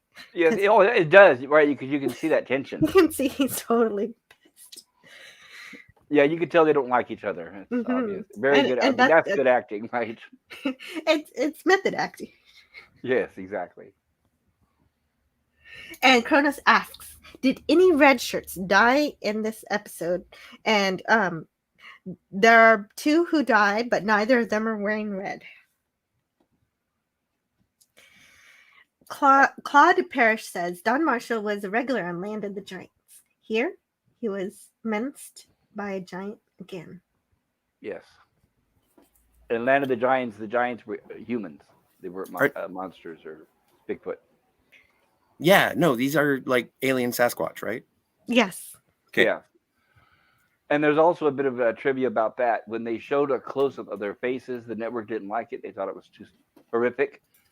So they cut those down heavily. So that's why we don't get many close-ups. There is a quick, brief shot in the episode. But I was wondering about that because normally we get to see the Walt Chain designed them. Yeah, Walt Chain designed them, but apparently a little too well. So we could have seen them, but they were just too spooky. Too spooky. I want to see them. Me too. I know. Maybe I'll continue looking. Maybe we can dig up some behind the scenes photos. Yeah, if you can find a photo of what they look like, that would be cool. I've seen them. I've never seen. Oh, okay, so they exist. Yeah. And I wanted to point out that during the end of the first act, right when they crash land, Mr. Spock asked for recommendations as to a course of action from the 5 other surviving members of the shuttle team. Mr. Boma makes a suggestion. Mr. Gaetano agrees. Dr. McCoy says it seems logical. However, Mr. Spock never got the opinion of Yeoman Mears. Clearly, the only woman in the shuttle in an episode taking place in 2267 was not considered equal enough to offer her own recommendation. It was illogical not to ask Yeoman Mears for her own recommendation. Oh, 2 seconds. That's a good point. Well, 2 seconds. First things first. She did express support for the tactical advance. Right. But she's also the communications officer. I don't know if she's involved in technical decisions. Yeah, her job is to record and to note what's going on. I don't know. And maybe I'm making excuses for the patriarchy of Starfleet in the 23rd century or whatever, but No, I just think that in terms of a rank structure, and this is one of the things that happens when we're aboard the Enterprise too. Kirk is not gentle with Uhura when he's asking about stuff. No, that's right. He's not. But that's because he does that in this episode too. She says, Yeah. Last report didn't say. I don't want the last report. I want Right. the next report. Exactly. I didn't view that. Like, I was like, oh, that's kind of prickly. And it's like, no, it's exactly the same thing that Spock is doing to Boma and Gallifrey. What's his name again? Sorry. Gaetano. Latimer and Gaetano are exploring what is making a noise, but the mist keeps them. The mist keeps them from seeing very well. They go to the top of the ridge, and Latimer stands. Someone throws a flint-tipped spear, so they see a big old giant spear. And the spear, what does it do? Here's the spear. Hey, Aravik, I'm sorry if I missed saying hello. Oh my God, what happened to him? A flint-tipped spear went in the chest? Into his back. Oh. Through his chest. And the network said to make sure they do not show a close-up of the back, and they also had them add extra fog to cut down on the horror, apparently. So they had to be creative with how he fell. Yeah. Well, and not only that, but when they carry him back to the burial site, they do a job about having his arm over his chest. And I always thought that was like to hide the wound or whatever. Yes. But it's bloodless. It's a bloodless death, except for the blood on the tip of the spear. But I think the spear, it was more like in the mid to lower back, perhaps. Oh, my stars. I don't want to miss it. Can you go back one? Jill? Yes. No. Not a. Yeah, there we go. Mm-hmm. Thank you, Dave G. Wholly appropriate. Yes, it would be a Wilhelm scream. Wilhelm scream would be in order. Well, there is a scream that is heard back at the shuttlecraft, but I guess it wasn't a Wilhelm scream. No. Sorry. That's okay. A Wilhelm scream is a often used sound effect in action movies, probably popularized by Star Wars and anything by Ben Burt. Right. It came about when he started doing sound effects for Hollywood. He pulled it out of an old movie, an old Gunga Din movie. And I found out how many times they use the Wilhelm scream in Lord of the Rings. I'm looking forward to it. I think that's going to be my Where's Waldo. Yeah, if you look on YouTube, there's compilation videos where it has them all. Yeah, I just saw one, and I was like, "Oh my stars! There's going to be like 7 Wilhelm screams. This is going to be great." That's fun. Okay. And of course, Krona says spears versus phasers. Yeah, that's definitely brought up in the episode too. But it's also a not a commentary, but it's also, I think about it in terms of Vulcan pacifism, in terms of not taking life. He does say specifically, that's right. Like, that's how he leads. Yeah, and which is fine, but I kind of appreciate. I needed a little bit more of a Tuvok in this situation than a Spock. Well, but of course, Tuvok wouldn't exist without Spock, and so Tuvok is an evolution of Spock. So Tuvok's not even born yet. I know. He's not even a glean. Nope. You keep saying it, but I still can't say it. Can you please say it, Pop Culture Curator? Gaetano. Yeah. Gaetano. Fires his phaser at several different enemies after this point. So they hear the scream. Gaetano's firing his phaser at different enemies all around. And this is that last shot. Can you go back to that? Yeah. This is where they were told by the studio to add more fog at the bottom of the screen to hide the dead body. Yeah. Because you can see the spear, but not the body. But they thought that was too graphic, so that's why they added extra fog. Very sensitive sensors. Yeah, and they didn't catch the giant penis rock from the other episode, but they get this. Sex sells, Jill. Sex sells. Okay. So. I do like the phaser work in this, although I think he's firing blind. But I did appreciate to see Just a guy with a phaser going crazy. He is. He's trying. Yeah, of course he's trying. Oh, Gitano. And he describes the creature to Boma as being like a giant ape. And Spock describes the weapon that kills Latimer. There's a remarkable resemblance to the Folsom Point discovered in 1925. Old World Calendar, New Mexico, North America. A bit more crude about the shaft, I believe. Not very efficient. Which disturbs Boma as Latimer is lying still below his feet. And Spock responds to this as, "My concern for the dead will not bring him back to life, Mr. Boma." That's cold. It is. But true. I think Mr. Boma was a great addition, though, because McCoy is already well versed in Spock's logic overtaking emotion, so Boma is allowed to be a little bit more outraged than McCoy would be. To pile on to that notion, the theme of the episode. Well, and also, like, there's something about McCoy, and I don't know if it's the way it was played. Never would I criticize DeForest Kelly's acting, but I wish that it was, oh, this is your big chance, was a little bit more supportive in terms of McCoy actually rooting for him. And you don't get to it until Boma reacts to, spoilers, Gitano's death. But, like, I just wish McCoy was a little bit more friendly with things. I think he is. Like, I don't know. Maybe he's just a little bit too acerbic for my liking in terms of characterization in this episode, because Boma does do a good job. Right, but don't forget everybody. Just like Kirk, they've been up for 2 days straight as well. Oh, that's true. That is true too. Right. So I think their nerves are on the edge. That's a great point. Yeah. Well put, Pop Culture. Right, and I'm glad, because that would have been horrible in the plot where, nighttime and it shows them all going to sleep and waking up the next day. I'm glad there's a lot more urgency than that, and apparently there's no nighttime on this planet. Well, and why isn't the sky? Hours. Why isn't the sky green? That's atmosphere, true. I suppose. Atmosphere. Yes, there's there's all that stuff I listed earlier in the atmosphere. Right. You have to be able to breathe it. Right. Yes.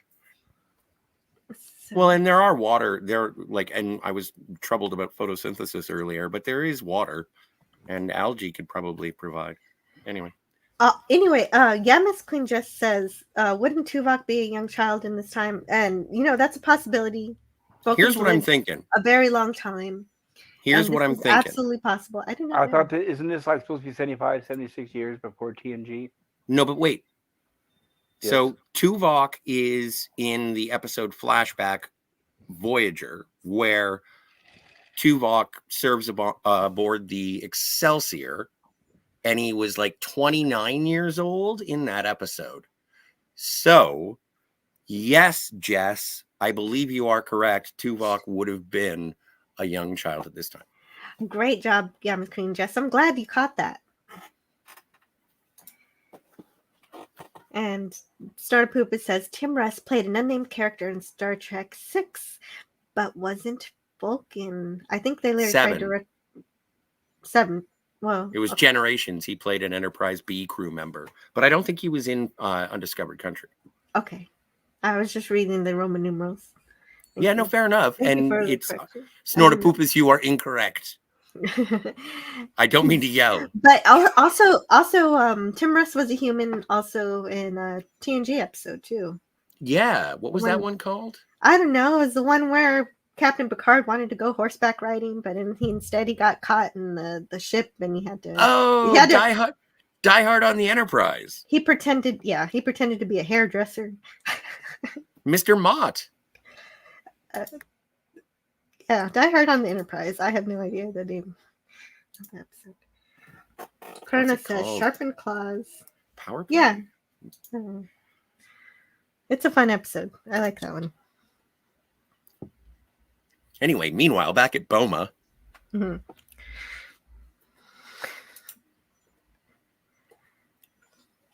So, yeah. And they carry back the body of Latimer. I want to say Tomlinson, but that's a different person. Tomlinson. Oh. Don't make me sad right now. Sorry. What? You're not sad Just for kidding. Latimer? Well, not as. I don't know. You don't know if he's getting married. That's true. I don't know his marital status. Captain's log stardate 2822.3. We continue to search, but I find it more difficult each moment to ward off a sense of utter futility and great loss. Well, that's because you've got Ferris beating you down with that thought. I wanted to add something, if I may. Writer Oliver Crawford conceived this episode as a science fiction retelling of Five Came Back, 1939. That's the movie I referred to in Gilligan's Island as an inspiration for Gilligan's Island. Whoa, okay, so it inspired both Star Trek and Gilligan's Island. I love the cross-section of inspiration there. Yes, there we Neat. go. It's too bad we don't see Gilligan on the Enterprise, but well, Mhm. we can't have everything. Right, of course. Yeah, can you imagine Yeah. Gilligan on the Enterprise? Everything would go wrong. Well, okay, that's watch Voyager. Claude Paris says, Jill, I sent you a few photos. 2 of the Taurus 2 humanoid and 1 of Latimer dealing with a bit more graphically with that spear in his back on Twitter. Wow, that's great. If Very cool. if you guys want to talk to me for a minute or talk to the chat for a minute, I will bring up these photos. Go for it, Scotty, if you'd like to pull up the chat, or is she already caught up? Scotty, are you there? Yeah, Yeah. I'm here. I apologize. Can you Yes, I can work the buttons. Thank you. Thank you. Let's see. Oh, this is cool. Here we go. Yetis, polar bears can make sharpened spears. Right.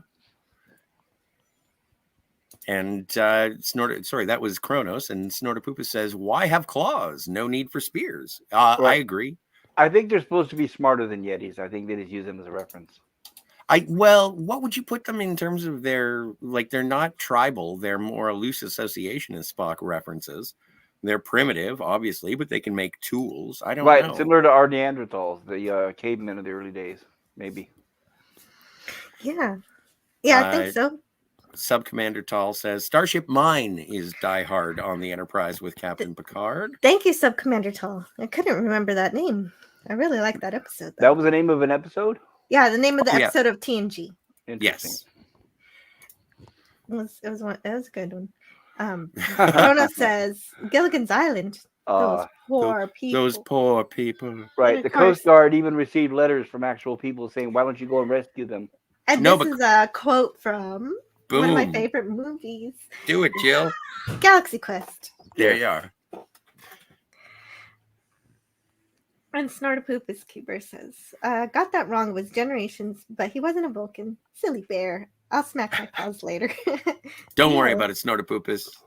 I got something wrong yesterday, too, that I'm not going to say what I got wrong, but it was bad. Drop or clap. I make mistakes all the time. It's okay. No, it's not. I It was have a bad one. never made a mistake. Yeah, I appreciate it when you guys correct me on my Not mistakes. regarding Star Trek, anyway. Oh no, I've done that. Oh, really? Okay. Oh, for sure. Not as much as I do. Hey, you're fine. Hello in the chat to Darius Munchausen. Hey, Darius. Hey. Good to see you. Hey, Darius. so cool to see you. And Sub Commander Tall says the neat thing about Five Came Back is that Lucille Ball, wasn't it? Absolutely. Lucille Ball was the original inspiration for Ginger on Gilligan's Island. And Gamma's Queen Jess is reading my mind here. Gilligan is more like Neelix on Voyager, right? Yes. No, I'm saying Gilligan is Wesley. Oh, well, that's on TNG. Oh, Fair no. Gilligan doesn't deserve that. That's funny. Nobody's as bad as Wesley. Nobody. By the way, that uniform that Ferris is wearing appears in a later episode. Oh, man. Who wears it? I was reading about it last night. I'm looking it up now. Go ahead and continue, and I'll let you guys know when I come up with it. Oh, right. I forgot Really? about these pictures. Here they are. Yeah. See, So here's the monster. Yes. Oh, There you cool. Yeah, That does right? look familiar, so I think I've seen it before. And if you want an even closer view in color, I was also given that one too. Oh, that's nice makeup. I Hi. like that. Yeah, and then one more here. Yeah, but like if you compare that to say like the Mugato, Hmm. you know, the albino chimp with a unicorn horn. Not chimp, gorilla. Right, without the horn. Yeah. Mm-hmm. Like, but this isn't as good as that. Oh, right. Well, and it's not This is designed by the pretty same good. person. Right? This is It's Wang Cheng. okay. I can understand why you'd want to obscure it. He was supposed to be scary, and that he's. Well, yeah, they didn't obscure it because they thought it looked fake. They just thought it was too scary. Yeah, and I'm saying this wouldn't have held up if they had decided to highlight the makeup. I wonder. Well, if I'm sure the way moved. they would have filmed it a different way than just Yeah. showing. But they The did question film is- it the way to avoid it. And if it was because it was horrific, then okay. But I'm just saying if this was a remaster and they focused this on, yay, I'm so excited. Oops. Anyway. And there's Latimer being impaled from the back. Thank you, Claude Paris, for these photos. Yes, thank you, You're Claude. awesome. Very cool. And Commissioner Ferris's uniform would be later worn by Garth of Hazar in Star Trek Whom Gods Destroy. Oh, great. That That's blue cool. outfit that he's wearing. That's good to know. And Darius just got out of a 2-hour meeting. Oh, no fun. Jeez. And JT Kirk says a 5-year tour. But then the plasma storm started getting rough. The tiny shuttle was tossed. If not for the logic of the fearless Vulcan, the Galileo would be lost.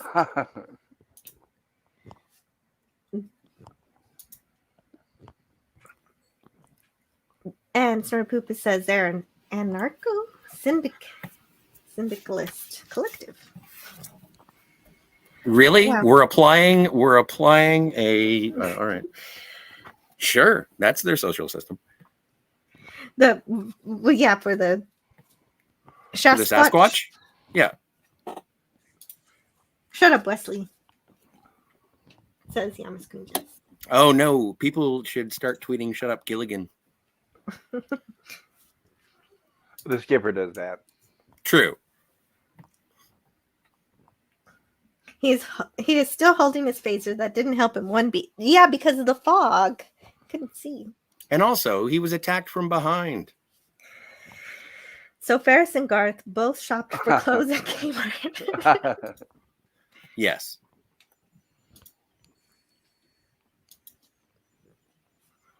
So Ahura reports that the Columbus is still looking and can't find anything, and the transporters still aren't working.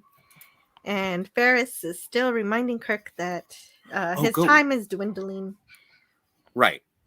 So this is I really appreciate this. In light of recent Shatner and Takei events, this is a really touching moment for me simply because it's Kirk saying, okay, open up the search radius by 2%. And Sulu's like, 2%? We're going to miss like so much space. Like we're not going to do it. And he's like, yeah, but we have a better shot at, if we widen, we may have a better shot at it. I don't know. I know we're sacrificing a lot of distance that we're scanning, but I think that we got to get this planet surveyed quick. Yes, that's right. But sorry, I just want to finish the line is that I appreciated Kirk is like, mind your helm. And again, and I said this before, Kirk is always, his command style is like, here's something for you to do.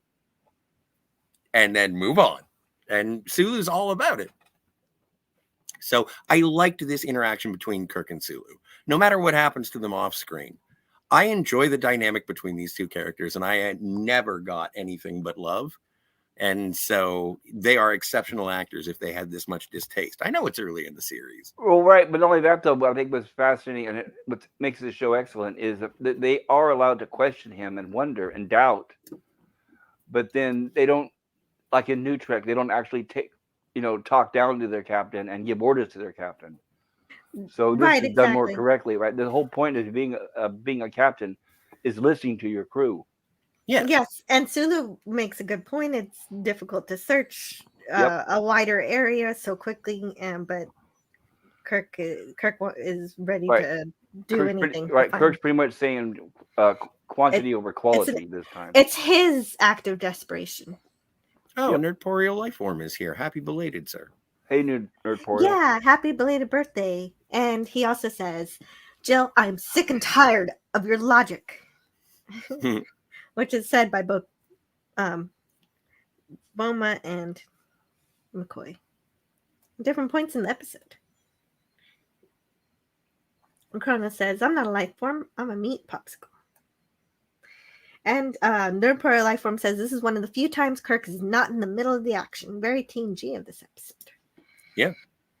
Oh, yeah, I didn't think about it that way. I didn't think about it in terms of TNG. Well, you know how they sort of establish on TNG that the captain doesn't leave the bridge of the ship, and this is one of those situations. They switched that for sure. Yeah, like this, and also because of the design of the episode, the nature of the story that they're telling is to make sure that Spock gets a highlight. Mm-hmm. And what a highlight it is. And what a highlight it is, because, well, it's not that good a highlight because we are going to have him disregard his crew. No, it is. But you'll see when you see. Well, and something I wanted to mention regarding what you guys were talking about. If my memory serves correctly, when TNG first premiered, the original idea was to keep Picard on the bridge because that made more sense, they thought. But then eventually, fan complaints wanted him to go down with the away team. Picard complained too. Changed it. Yeah. Right, both of them complained, the fans and Picard, that they thought he should get more involved with the away team. I keep thinking landing party. So they eventually did change that. So that's why we saw Picard start to have more action. Well, him on more away teams, which I thought when I saw him first constrained to the bridge, I thought he was more like a coward. So at least it made him seem more braver when he started going on the away team. So I was happy to see that part at least. Because I almost thought he was afraid to at first, but that was just the way. That was just the way he was written, and the way it was. They were trying to structure the episode differently, right? To show the changes in the Starfleet. Right, and I'm glad they listened to their fans, obviously. And this is the first episode where we were introduced to an ensign. Maybe it's the first time ensign is mentioned. Partially. Who's an ensign?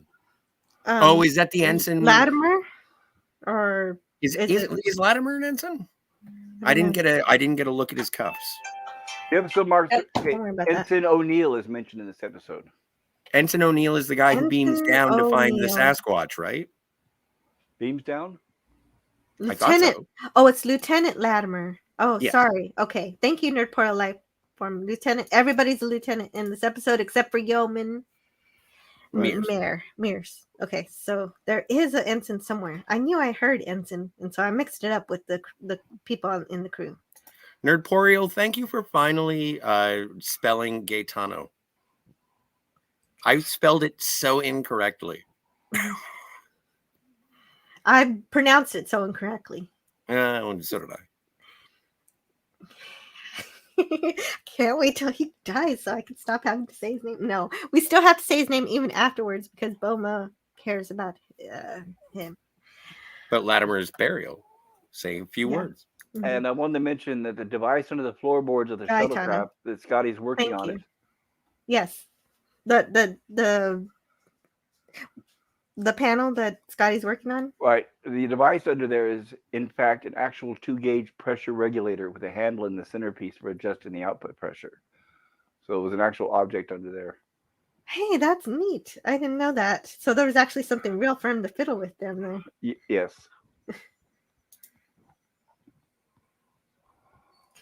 Yamas questions if McCoy would be first officer. We were saying maybe Scotty would be first officer. Since it would be Scotty because Scotty would be after Spock. He would be right. I'm not sure. Right, I'm not sure if rank would apply because Bones is a medical officer and he's not qualified or trained to be in a command position. Yamas Queen. Scotty was third in command of the ship. And sorry, did I miss who was first officer? No, you didn't miss it. We agreed it was Scotty. Okay. For this mission. Yes. Scotty tells Bowman to shut up after he's called Scott a machine. Shut up, Bowman. Not like that, but yeah, exactly. It's funny. Kirk, then Spock, then Scotty, then Sulu. Bones was never in command of the bridge. It should have been before Sulu, it should have been Uhura, but that doesn't happen until the animated series. Right. Gaetano. Do you think really in terms of the pecking order? Well, yeah, it's in the Bible. It's in the writer's guide. Sulu is after Uhura. Yes. Okay. In the writer's guide. Okay.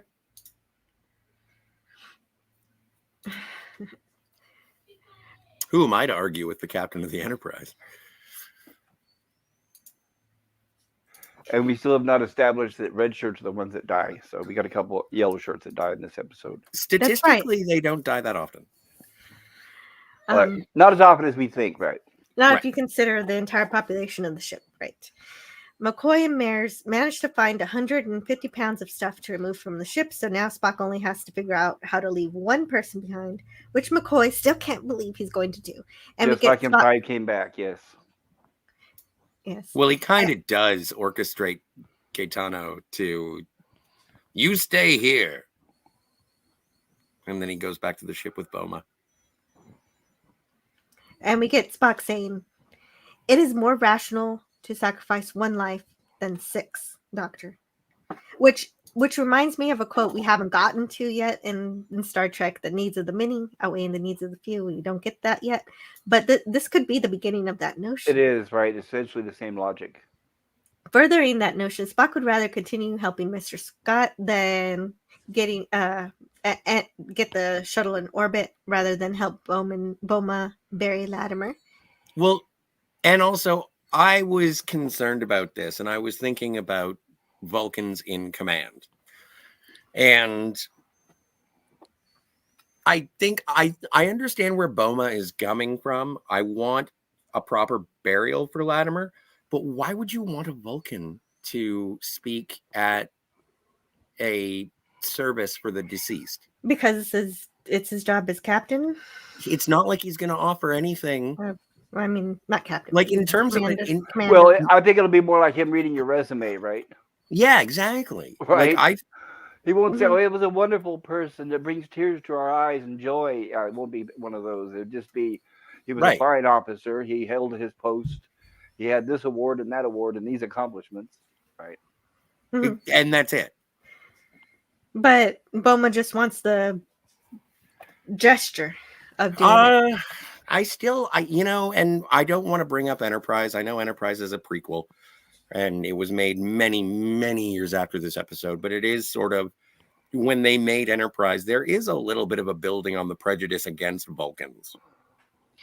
And you can tell that there is a little bit of a prejudice against Vulcans. There's a huge one in this episode. Well, yes. But in several episodes we've noticed, well, they're dealing with the after time real life race relations, but without the black and white until we get into a private little war, right? Yeah. So here they're hinting on it, but they're using Spock as the target of the racism, as we've seen in prior episodes, and it's not the last time we'll see it. No, it's not the last time, but this is the first big one. Yeah. Well, what was the when Lieutenant Stiles was there? Like, that was a huge when we first introduced the Balance of Terror. Yeah. Right. Yes, that's right. Mm-hmm. It's been a long road getting from there. I wish I were faster on the draw with these, but I guess. Oh, it's fine. I just wanted to sing a little Rod Stewart. The Nerdporial life forms. Leave any bigotry in your quarters. There's no room for it on the bridge. Styles. The biggest point of contention with the shuttle crew is the subject of who is to be left behind due to the weight. Spock claims to be qualified, more qualified than drawing of lots. Agreed. We already figured this out. Well, and you figure, but it's great to read the chat. Right, and you figure it is nice and considerate of them to say 3 men and nobody yells out, "What about women?" Well, you need the communication officer. Right. You need the communication officer if you're going into orbit. Yes. That is just that's logical. Yes, yeah, exactly. Right. Obviously, I think, at least in my opinion, he would have to pick the 3 least essential characters or crew members. Right. You're going to need a pilot. You're going to need a doctor. No. Well, the doctor's not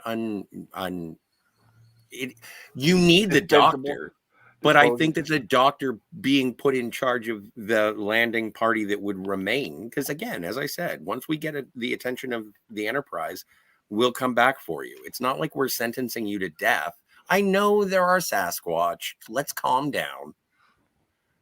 Keep moving. We know you're not going to move within 5 miles square of where we landed. And as soon as we get back to the ship, we'll come back and get you.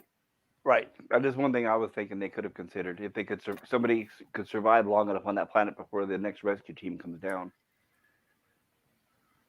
Mm-hmm. And Nurpoil says those illogical human officers demanding humanity from Spock. Kind of racist, yeah. Yeah, and Speciest. I don't know. Yeah, and a little bit. I was initially not happy with how Enterprise depicted Vulcans. Yes, me either. That and the song. It sucked the faith out of my heart. Then I heard the show got good and saw it years later. Same deal. It did. I heard third or fourth. It took me a while to watch the show because of that song, but eventually now I love it. But I'm more on the side of it took me a while to watch the show because generally Star Trek, aside, a big aside, Tuvok in Voyager, a lot of Star Trek is more on the McCoy side of how to view Vulcans. It is very prejudiced against Vulcans. And I'm thinking of I think Solak, the guy who wanted to play baseball against Cisco. Like it is there was a very anti-Vulcan sentiment in later Trek, aside from Tuvok is my Vulcan friend.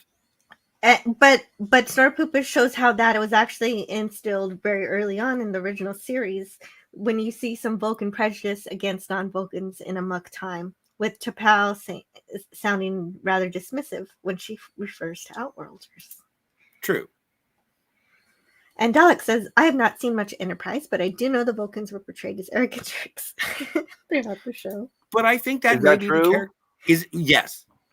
Okay. Like for the first half, and then there's a reformation on Vulcan through the High Command because they are going to lean more strongly into the philosophies of Surak, and that was brought about by T'Pau. But early on in the show, the Vulcans are viewed as a speed bump to the galaxy, an impedance to human exploration, and they are treated as such.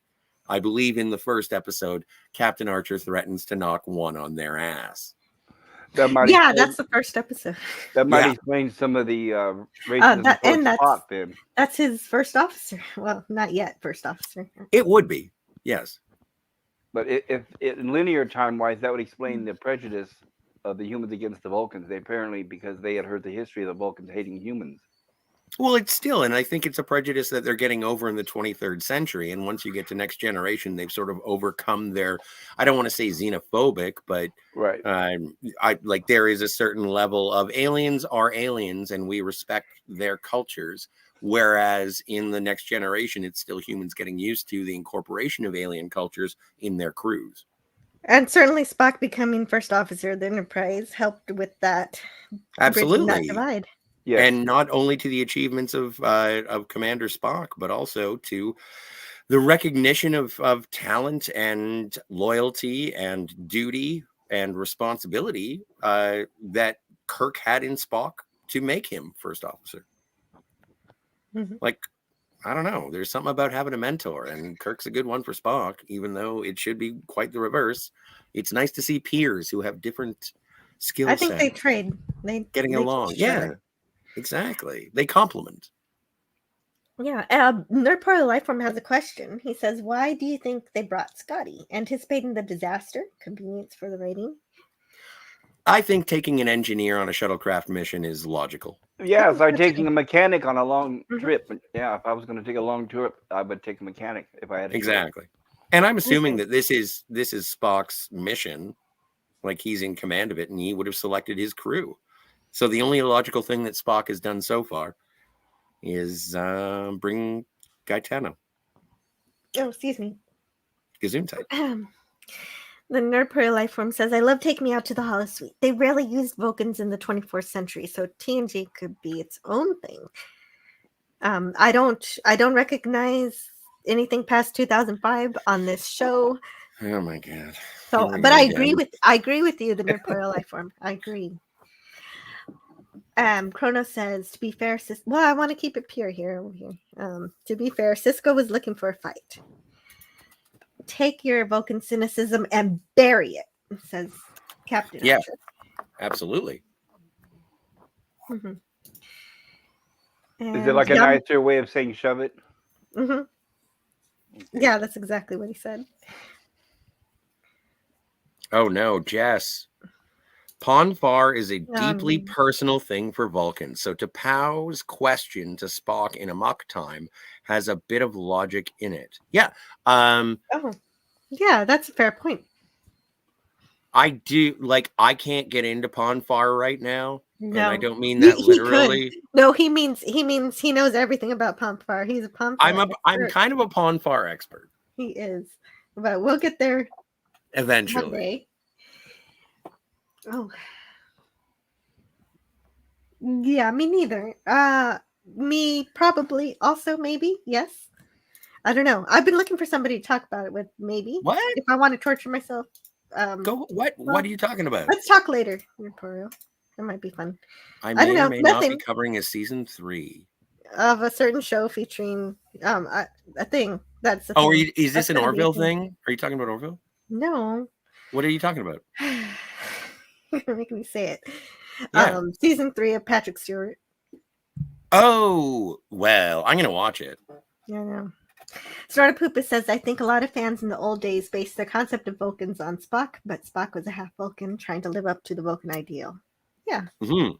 Yep. All right. Okay. So, man, this is a great shot. So that's why I stayed on it for so long. Anyway. Pressure regulator. There it is. There's a pressure regulator.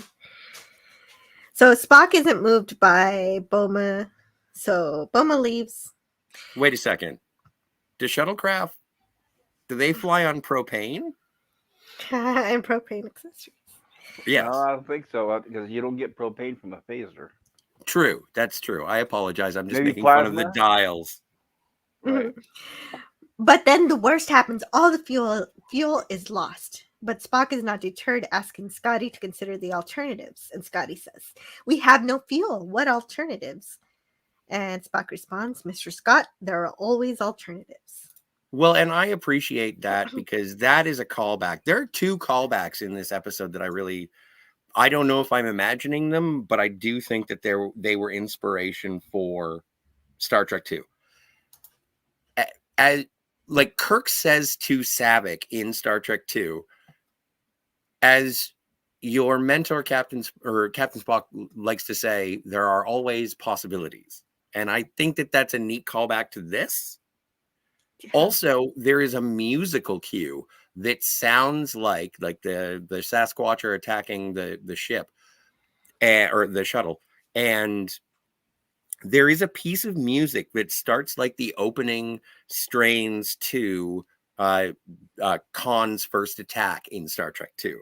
So I think this episode did stand out to a certain extent in terms of at least the spirit of Star Trek being translated to Star Trek 2.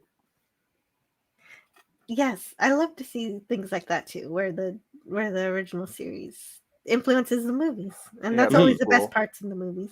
Yeah. And Krona says King of the Hill was in TOS. It's true. Propane and propane accessories. Yeah, they run on liquid compressed plot black. I guess this is JT Kirk. Better than charcoal. And so the crew gather around, listening to the sounds of the planet's inhabitants. Gaetano is sure they're going to attack from his firsthand experience. He just experienced this, but he says they're tribal. Spock says they're too primitive for that kind of organization. But Boma says if they're tribal, they can use their unity against them and hit them as hard as they can. Which is logical to McCoy, but Spock is appalled by the low regard for life that Earthlings share. And even though I actually kind of agree with McCoy and disagree with Spock on this one, I completely respect and honor and even applaud Spock's response here. This is Commander Spock's leadership right here that we get. The basis of his leadership. Now, does Mira have a phaser? Yes. Okay. And Spock says, I'm not interested in the opinion of the majority, Mr. Gaetano. Components must be weighed. Our danger to ourselves, as well as our duties to other life forms, friendly or not. There's a third course. And I love that point. And Friendly there's the or green not. sky. Mhm. Hey, thanks, man. I hear Snoopy. Or another dog. No, I know. asleep. Isn't it pathetic? I don't know what to do. He's just sleeping there and whining. Oh, if Maybe he's that- sleeping, maybe then he's we're dreaming. okay. Yeah, That we're maybe- okay if he's sleeping. I maybe just wanted to make sure he was okay. Probably having a dream. So Gaetano and Latimer are ordered to scare the inhabitants, but not to kill unless required. So Spock does not want to kill unless his hand is forced, and that is his command style.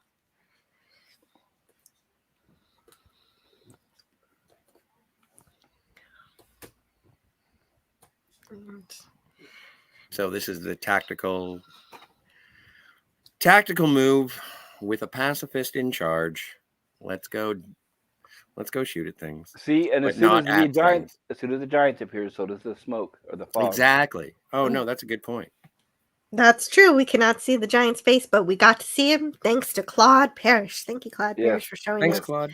their face. And they could have used minimal fog so we could still sort of see their face. That would have been fun. But we do eventually get a bit of a reveal when we get one of the Sasquatch with a boulder beaten on the Galileo. So Somewhat from a distance. somewhat from a distance, but still, we do get a look. And then also when it kills Gaetano, but that also looks a little hokey. The what's it called? What is the measurement of, like, the shields that they have are bigger than the people. The spears that they have are bigger than the people. I just don't like I forget the word for it. Well, they use a different kind of Proportions. The proportions. perspective. Yes. Mm-hmm. Well, that's to make them look more like giants. I think so, yeah. And so that giant spear is thrown at them. And Spock fires at one who throws his shield. So there's his And shield. there's a quick glance. There. Yeah, I don't see much. Is that the face? I can't tell. No, that's not the face. That's like the Okay. armpit. All right. Oh yeah, you're right. Okay, that's the perspective. I guess my face is in the way. That must be me. Mm-hmm. Oh, I'm sorry. Oh yeah. No, that's Sorry. okay. Oh, here. There it is. Yeah. Okay. Arms. Okay. Gloves. I should pay more attention to when we're blocking the shot. And like here. There we are. And so, people are frying and stuffing and baking and roasting birds and chat. Gorilla is smoking his bird. Yeah. And Gorilla, if you're out there, take it out of the freezer. Oh, I still haven't done that. I wonder if he's done it or not. We gotta know. Everybody knows. Everybody wants to know, rather.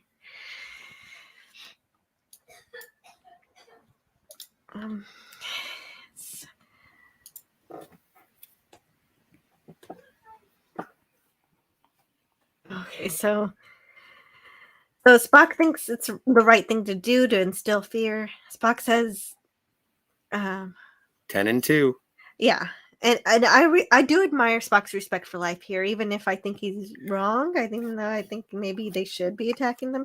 But I love him for saying it was not necessary. Fear will do us what needs to be done. It was incorrect. It was incorrect, but it was totally incorrect. But I still see where he's coming from. And Scotty figures out. I kind of wanted him to do a wide field stun down the middle. Yeah, he should have. He should have done a stun where, he's not killing, but he's just stunning, which is a thing Well- they can do with phasers. And the only thing that I could think of is that it's like based on their size, that maybe stun wasn't going to do a whole heck of a lot, but at least it would sting. That's a fair point too. Maybe So- stunning was not effective, but they should have said so. Possible, yes. That is a fair point. But Scotty figures out how to power the shuttle by pulling power from the phasers. And thank heavens. Yes. But That's why. There you go, Nerdporial. That's why you bring Scotty. yeah. But that also leaves them vulnerable to attack from the spears since they're losing their only defense because the shuttlecraft doesn't have weapons of its own. And we get an explanation from Spock about how dire the situation is. We don't have to maintain it for very long, Mr. Scott. In less than 24 hours, the Enterprise will be forced to abandon its search in order to make a rendezvous. If we can't maintain orbit after that time, it won't make any difference.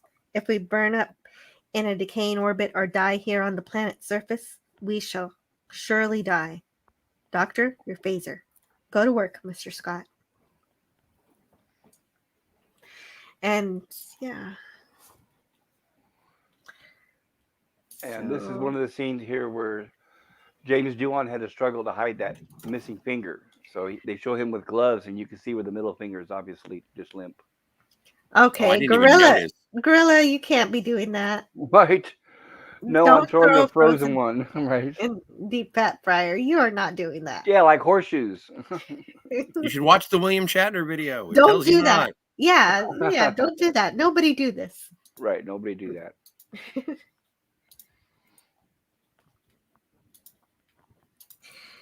Okay. Yeah. So Yeah, and so Kronos says, did they need all the phasers? Yes, they needed all the phasers to power the ship. To power the shuttle. And here's the reason why they couldn't leave anybody behind, or if they did, they wouldn't have any weapons.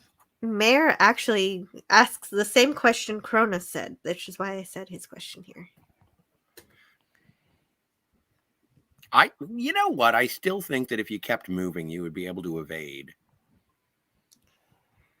Well, I guess they're not very fast. True. So that would be part of the logic. We'll find But the one of the priority faster would people. but the priority Gaetano would- seems pretty fast. I think Dr. McCoy can keep up. Well, yeah, but you're going to end up tiring, and the priority is to protect the shuttlecraft. If that's your only means out of there, you can't just abandon it, right?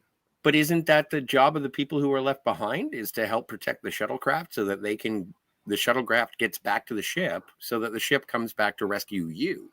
Well, It's just another part of the... If the shuttlecraft leaves, like let's say the shuttlecraft leaves 2 or 3 people on the planet, they'll be unarmed because Scotty had to use all the phaser power. Yeah, evade. Keep moving. I'm sorry. This is going to suck for the next 3 hours. Just keep running unarmed. Yeah, that's right. Better than nothing, I guess. I guess they've been collecting those spears every time. At least they have 2 of them. They I can do fight love back it. with the spears. It I would do take love 2 it. of them to throw a spear, though. They're huge and heavy. True. No, but Spock was throwing spears back at them. I thought that was so badass. Of course, but Spock is significantly stronger than Yeah, True story. That is very regular true. human. That is true. And so finally on the Enterprise, the transporters are working again. So Kirk sends 3 more landing parties to the surface. And this is the first time in Star Trek that Kirk uses the plural form of transporters. So assuming that's a first hint that there's more than one transporter room on the Enterprise.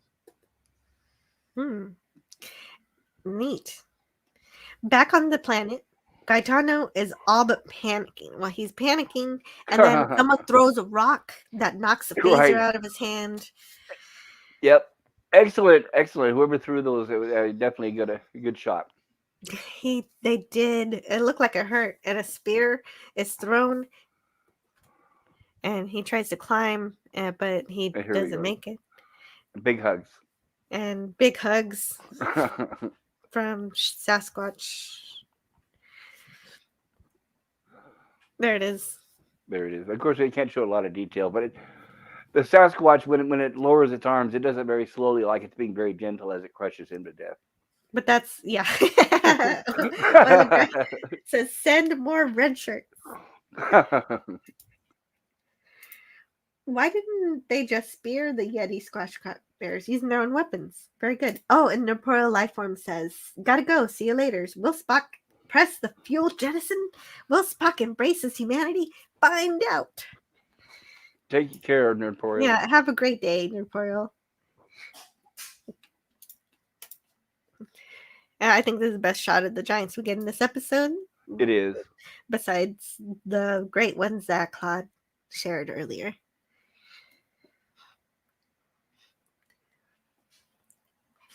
And so Spock, Boma, McCoy arrive, and Spock retrieves Gaetano's phaser, and Boma comments how Spock did it without acknowledging Gaetano's death, again like earlier. But Spock counters that by giving up his own phaser so that Scotty can use it for fuel for the shuttle in case he doesn't make it back, sacrificing his own safety for the survival of the rest of the crew to make it back into orbit. Yep. And Spock does end up finding Gaetano. And he slings him on his back. And Spock really does put his fists on his hips a lot in this episode. Well, in this season, he does it less later on. Well, just like TAS, they do that in the animated series all the time. Yes. I think he's just experimenting with different gestures for Spock.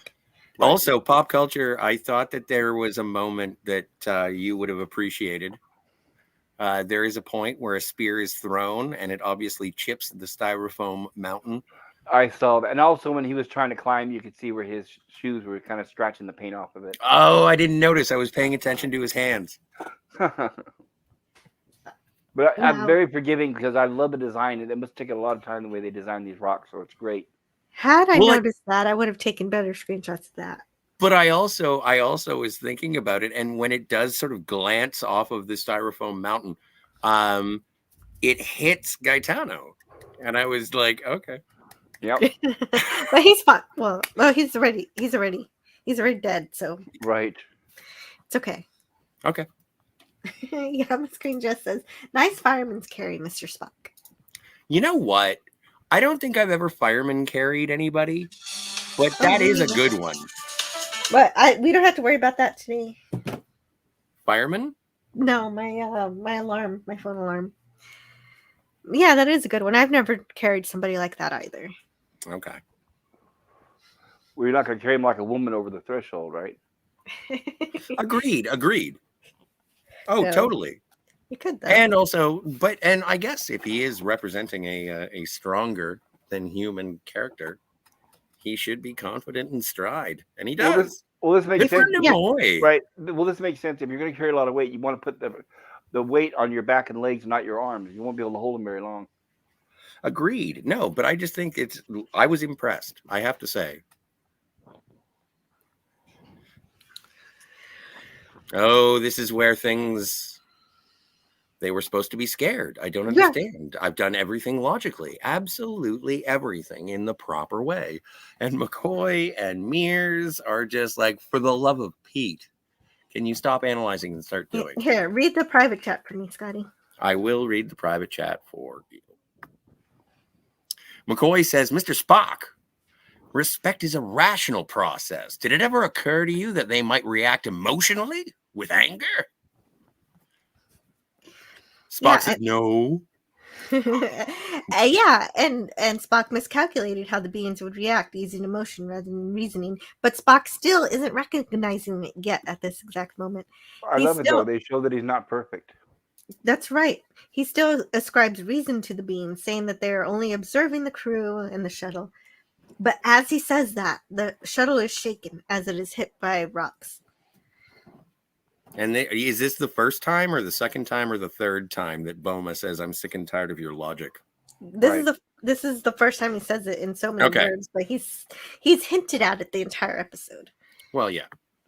Boma says, all right, Spock, you have all the answers. What now? And Spock responds, Mr. Boma, your tone is increasingly hostile. That's not the only thing that's hostile. Exactly.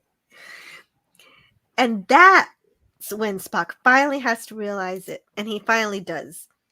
It finally comes to him that this is the change. This here is the change in Spock that's monumental. It's spectacular. It's wonderful. Well, it's before he finally discovers that logic is only the beginning of wisdom. This is the beginning of the path to that realization. He makes a breakthrough when he says the following, and it's the turning point for the episode and for his character. And he's begun the journey of understanding non-logical beings, and that logic itself can fail. That and so Spock also can fail. Which is a theme that is carried over to a Next Generation episode. It's the war game episode in the second season of TNG, and Picard counsels Mr. Data and says, you can do everything right and still lose. Oh yes, I love that quote too. That is a great one. And this one is of my kind favorite Picard quotes. But Spock doesn't have the value of a mentor. I would say that the sort of realization that Spock comes to is because of the the tough love of Bones, and the loyalty of Scotty, and also the responsibility to Boma and Mears. Like at this point, he even acknowledges, he's like, I've done everything right. And two men have died. Read the private chat. Oh, is there more private chat? Yeah, okay. I have that quote right there. Okay, so Spock says, I don't do a good Spock. You read the Spock. Okay. Strange. Step by step, I have made the correct and logical decisions. And yet 2 men have died. I do seem to have miscalculated regarding them, and inculcated resentment on your parts. The sum of the parts cannot be greater than the whole. A little less analysis and a little more action, Mr. Spock.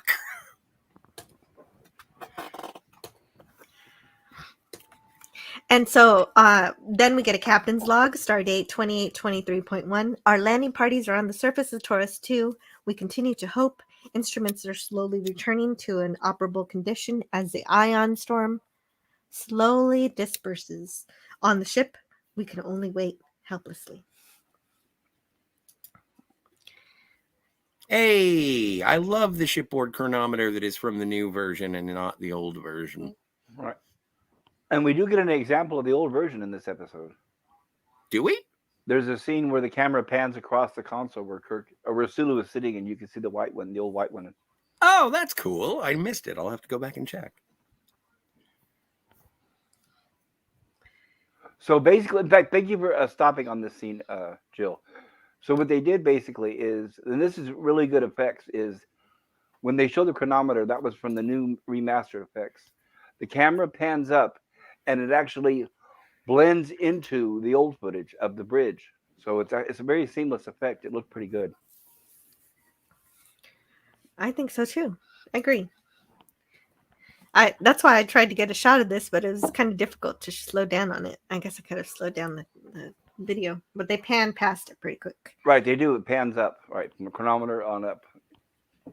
And Uhura continues to keep the captain appraised with the latest reports that the sensors and communications are still not dependable. And Ferris keeps pestering. At this point, though, the pestering makes more sense, as Kirk only has 2 hours left to make it on time with the medical supplies. Now, I would like to just highlight one thing, and I appreciate that, yes, I said that this guy is worse than Fox in A Taste of Armageddon. I stand by that. But also, I would like to say that he is attempting to stop a plague. That's right. Is a planetary plague right? More important than these 7 people? Right. He has That's what he's saying for what he's doing. Mm-hmm. He does. He has more justification than many of the bureaucrats we see in the future, who just want power. Oh, but Commodore Stockwell. I hate Commodore Stockwell. Yeah. And we get more of Kirk's determination to find his crewmen. And just because I love this line so much, Kirk says, I intend to continue the search, foot by foot, inch by inch, by candlelight, if necessary, I like that Until- line too. until the last possible moment. And if you'd keep your nose off my bridge, I'd be thankful.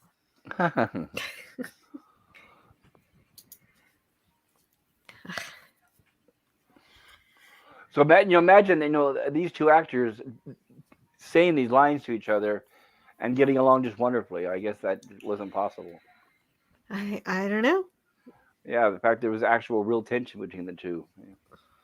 Well, yeah, it's the good. real tension worked perfect. Yes. Shows up on screen. That's where you want it. Right. So the locals on the planet keep attacking the ship. So Spock comes up with a brilliant idea. He asks Scotty if the batteries on the ship have enough power to electrify the exterior of the ship to shock the creatures. Well, I think you mean singular form, the creature out there. They show only one at a Oh, time. there's only one? Well, I Yeah. imagine there's more than one, but Well, we'd they only do, see right? one. They imply that there's more, but I think budgetary constrictions, they only had one at a time. Realistically, you're 100% correct. And there's Scotty with the gloves. Hey, Yeah. Ray. Yeah, this is great here. Oh, Raymond, King Dolphin TV. Hello, Raymond. Lord Welcome. Raymond Feliciano. Hello. Good to see you. Say hello to Sandra. Yes, please say hello to Sandra. And Scotty is quick to action with his rubber gloves. It's glorious. He uses some kind of tool, A spanner. a spanner, thank you, to short out the battery connections. Well, just to electrify the hull, everyone has to get to the middle of the craft just to make sure that they're grounded, stay away from the plates. And yeah, and not only that, but there is a communication between Spock and Scott. And it's like, okay, well, we can't use any more because we won't be able to do ignition. And Spock's like, it's fine. I think that's enough. Yeah, and that seems to work. And now Spock can finally, now that he's learned what he's learned, he can finally assess the creatures on the basis of their illogic, and he correctly asserts the moment they discover they're not seriously hurt, they'll be back. So he's got it. He can do it now. But still, personally, he's not recognizing the humanity that Bowman continues to valiantly fight for the entire episode, and wanting to bury the bodies of the fallen and not just leave them. But unfortunately, Boma gets a little too emotional here. I guess tensions are high. Like Pop Culture said earlier, he hasn't slept in 2 days. And That's this true. exchange happens. It would expose members of the crew to unnecessary peril, being the funeral. And Boma says, I'll take that chance. You see, Mr. Spock, I would insist on a decent burial, even if your body was back there. Ooh. I know. That's what I said when I first heard that. McCoy says, he says, Mr. Boma, to calm him down, but that doesn't calm him down. He continues, I'm sick and tired of this machine. And that's when Scotty says, you're out of line. I've had enough. Right? Don't talk about Scotty's machines. That's right. That's enough. Oh, you know what? I never thought about that, Pop Culture. Like that's a really interesting thing. Scotty takes those personal, right? When you Yeah. say something Oh, about, yeah. If you start insulting machines, then Scotty is gonna get angry. Yeah. And so, but like maybe there's some sort of logic in terms of Scotty and Spock's relationship where Scotty accepts Spock because he can kind of, all right, this is going to be mathematical. Our relationship is going to be based on this works, this doesn't. The kinship between Spock and Scotty. That's intriguing. Well, I think Scotty respects Spock, and he knows, Oh, of course he does. Right, and Spock is his superior officer, so he's not going to question him. Agreed. It's just an interesting facet. Yes, and being science officer, they work close together. Right, and I think it works a lot better than Scotty saying, yeah, you're right, it is a piece of junk. Well, but in terms of how they have managed this crisis, it hasn't gone according to plan. But I think that it has been dealt with as best as possible considering the circumstances. And I think Scotty recognizes that. And it's part of the reason why, again, people on Star Trek doing their jobs. Yeah, Scotty is the first one to recognize Spock when he's made he's The done most something. egregious decision. Either also when he's improved. We'll get he there. We'll get there. recognizes it. We'll get there when oh man, when Well, Spock dumps the fuel. He's improved No. right now. He's improved right now, just knowing how to determine. Well, not that only the, that, but Spock acquiesces and says, yeah, absolutely. You will have your burial, Mr. Boma. Right, exactly. And Snorpoopus says it's very hard to carry a human by the scruff of his neck.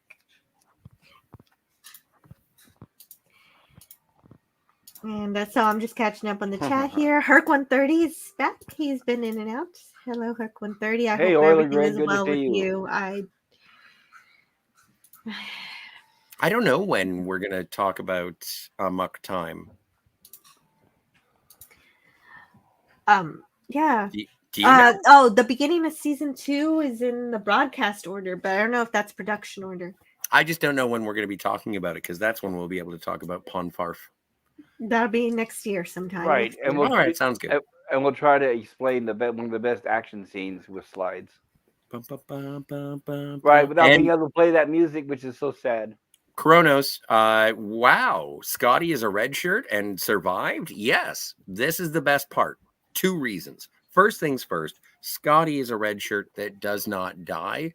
And also, it is one of the things in my personal life that I feel that I can wear red shirts and not die. Well, he doesn't because die my until name is Scott. Well, he doesn't die until So I have a get out of jail free card. I do too, because red skirts don't die either, except one. Red skirts don't die. Remember, Scotty doesn't die until he meets Nomad. Oh, he does die in Nomad. I forgot about Nomad. Yeah, he was dead, Jim. Yeah, he got better. Yeah. Nomad's able to fix Repair him, right? But not Ahura. She has to learn everything all over again. But we get Bluey?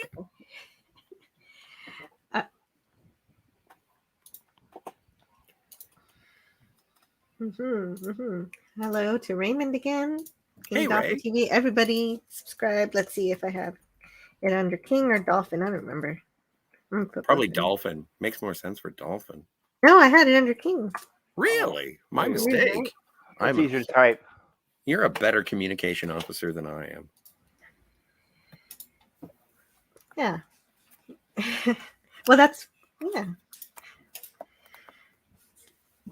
Snorpoopus says, I think Spock should have just used the neck pinch on Boma.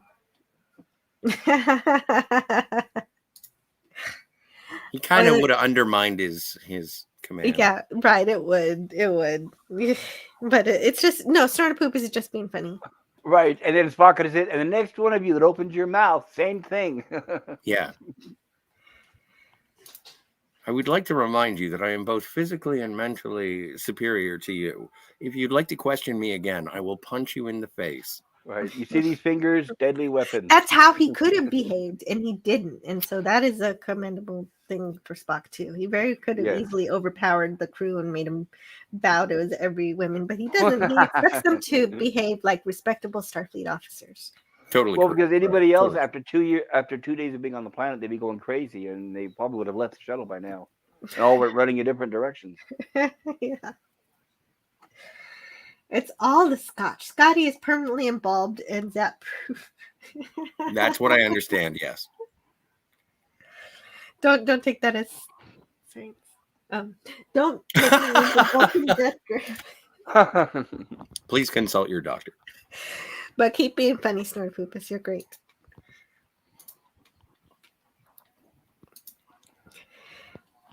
Oh no, Kronos is unsubbed. Uh-oh. What happened? No. What'd I do? I don't know. Oh, you have to be respectable here. No, only if you're a Starfleet officer. Are you a Starfleet officer, Curtis? I have done so many things that are unbecoming to a Starfleet officer. But that's why you're chief of recreations. It is, yes. I am the Reginald Barclay of the holodeck.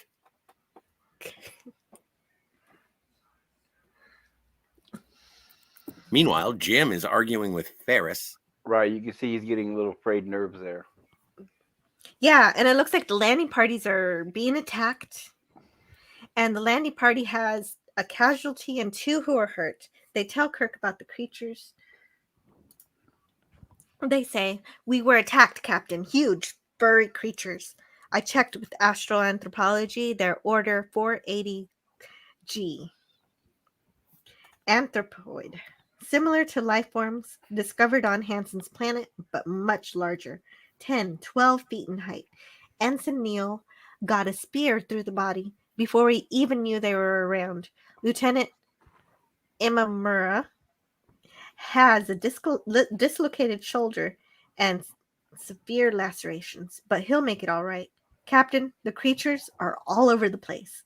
If the Galileo is down on the planet," and so then Kirk dismisses him to sick bay. And even that information, I don't want to cross genre here, but can you imagine if, like, considering the nature of the planet in a quasar, close to like incredible ionization, what if the Sasquatch were xenomorphs? That would be a much scarier episode because It would be a much scarier episode. It's Because just a thought. It's at just a least thought. We these don't are have to explore it. at least these are primates who have some sort of reason. Well, not exactly reasoning, but they operate on pure emotion. And Yes. Yeah, and I think with xenomorphs, they wouldn't last 2 Xenomorphs. days. Xenomorphs are just going to annihilate everything in their path without stopping. So right. and also at this point, little baby xenomorphs would be being born from Gaitan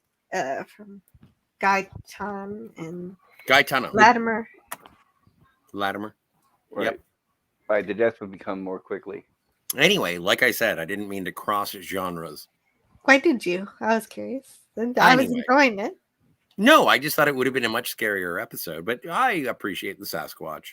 I agree. It would be scarier, but they didn't want scarier. Fair enough. Snortopoopus can't do the Vulcan neck pinch, but he can do the Arctic bear hug. I can do the figure 4 leg lock. Does that count? And Kronos, this always bears repeating. Barkley rocks. Barkley does rock. Broccoli. And polar bear yetis can be logical. No, they can't. That's the entire object lesson that Spock has to learn. And he did. There are some animals that cannot be reasoned with. By this point in the episode, Spock has learned this, and he knows it forevermore. And I do appreciate that his logic is being coupled with desperation, and that's the thing. Yes. And as I mentioned before, when McCoy says, when McCoy says, "This is your big chance," and he's like, come on, command's not that hard. I can do it. I'm an incredibly logical individual. And then by the end of the episode, we get to, my logic has not worked. I gotta lean on a little intuition here. Yes, but he still applies logic to the use his intuition. Of that intuition. Yes. But even incorporating a pinch of desperation, which we'll address at the end when everyone has too much of a good time in a dance party at the end of the episode. Mm-hmm. Yes, they all get the bridge is filled with chuckles and dancing. Anyway, let's deal with Ferris, where we still don't have. Well, Ferris says time is up. Time's up. Time to go deliver the medical supplies.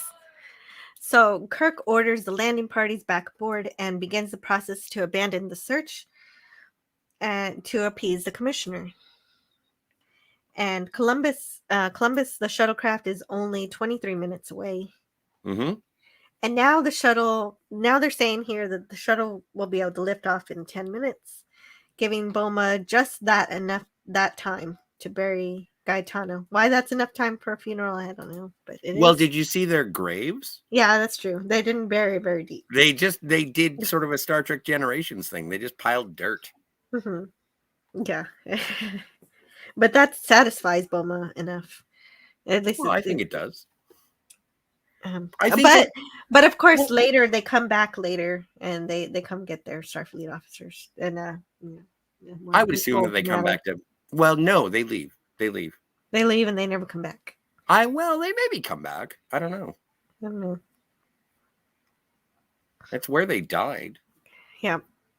I don't know what their wishes are. I assume if you're a Starfleet officer, you would have them recorded on file.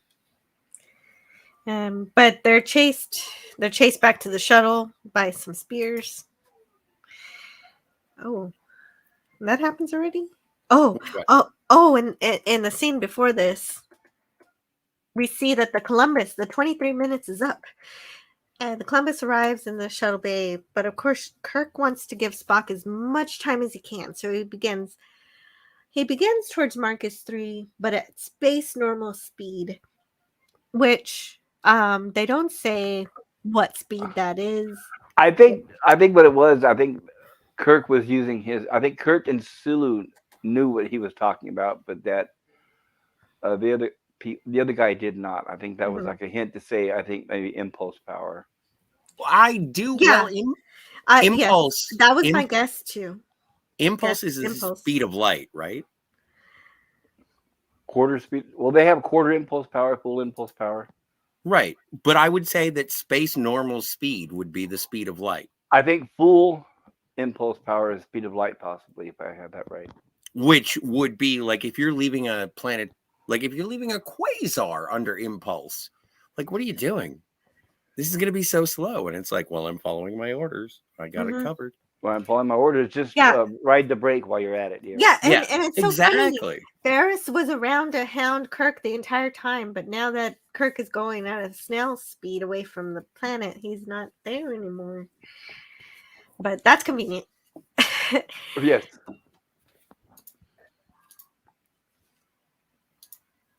And they finish the funeral and get chased by the spears. And Spock calls for the others to get back to the shuttle. Because he's hit in the head with a rock and Spock dies. Well, he expects to die. He does. He's pinned by a boulder and he tells them to get back to the shuttle and leave him behind. He even holds the boulder in place and it moves. You can see that clearly when you're watching it. I know. I forgive these kind of things. Me too. Know it's fine. Me too. But they ignore his orders and they free him. And they all get aboard the shuttle safely. Leave no Starfleet officer behind. You know what? I think I was rude earlier. I'm sorry. There aren't a lot of pictures of Spock's butt. Yeah. Well, I guess I just got a couple. I don't mean to. Anyway. I didn't. Yeah. No, I thought you would over him more. No, I don't do that to Spock. Fair enough. So, do you think that the shuttlecraft is using thrusters to leave? Because it's vertically going straight up instead of forward. I do believe he's gorgeous, but I don't do that. Okay. Anyway, what did you say, Pop Culture Carrier? I'm wondering, do you think the shuttle's supposed to be using thrusters because it vertically goes straight up? It doesn't go forward like you would expect. Thrusters. I'm sorry to interrupt, but oh my stars, we got the sex bots. Thank you, Snortapoopus. Yeah, thank you, Snortapoopus, Cuber. I guess we said something right. I know, right? I'm always happy when something we said triggered them. When the digital sexy shows up. I know what it was. You were talking about Spock's butt. That's what it was. That makes sense.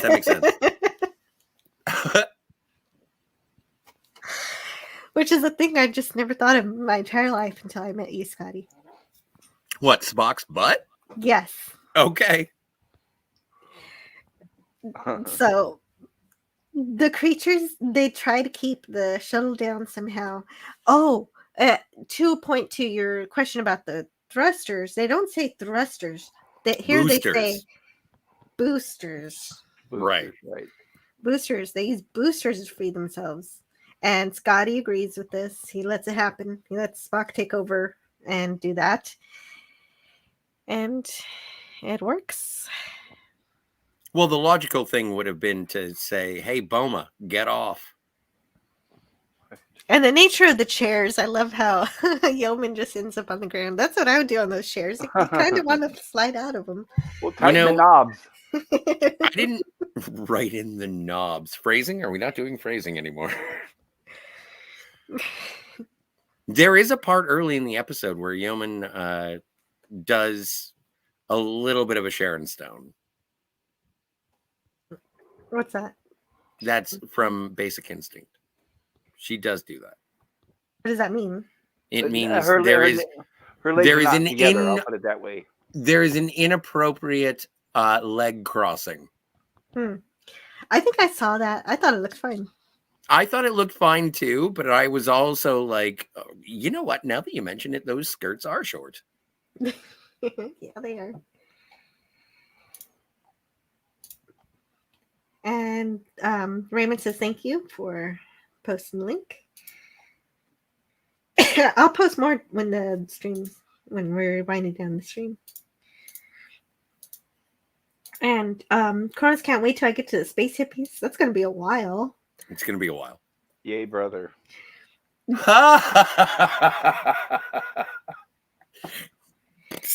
And the big hairy primates will never dig them up.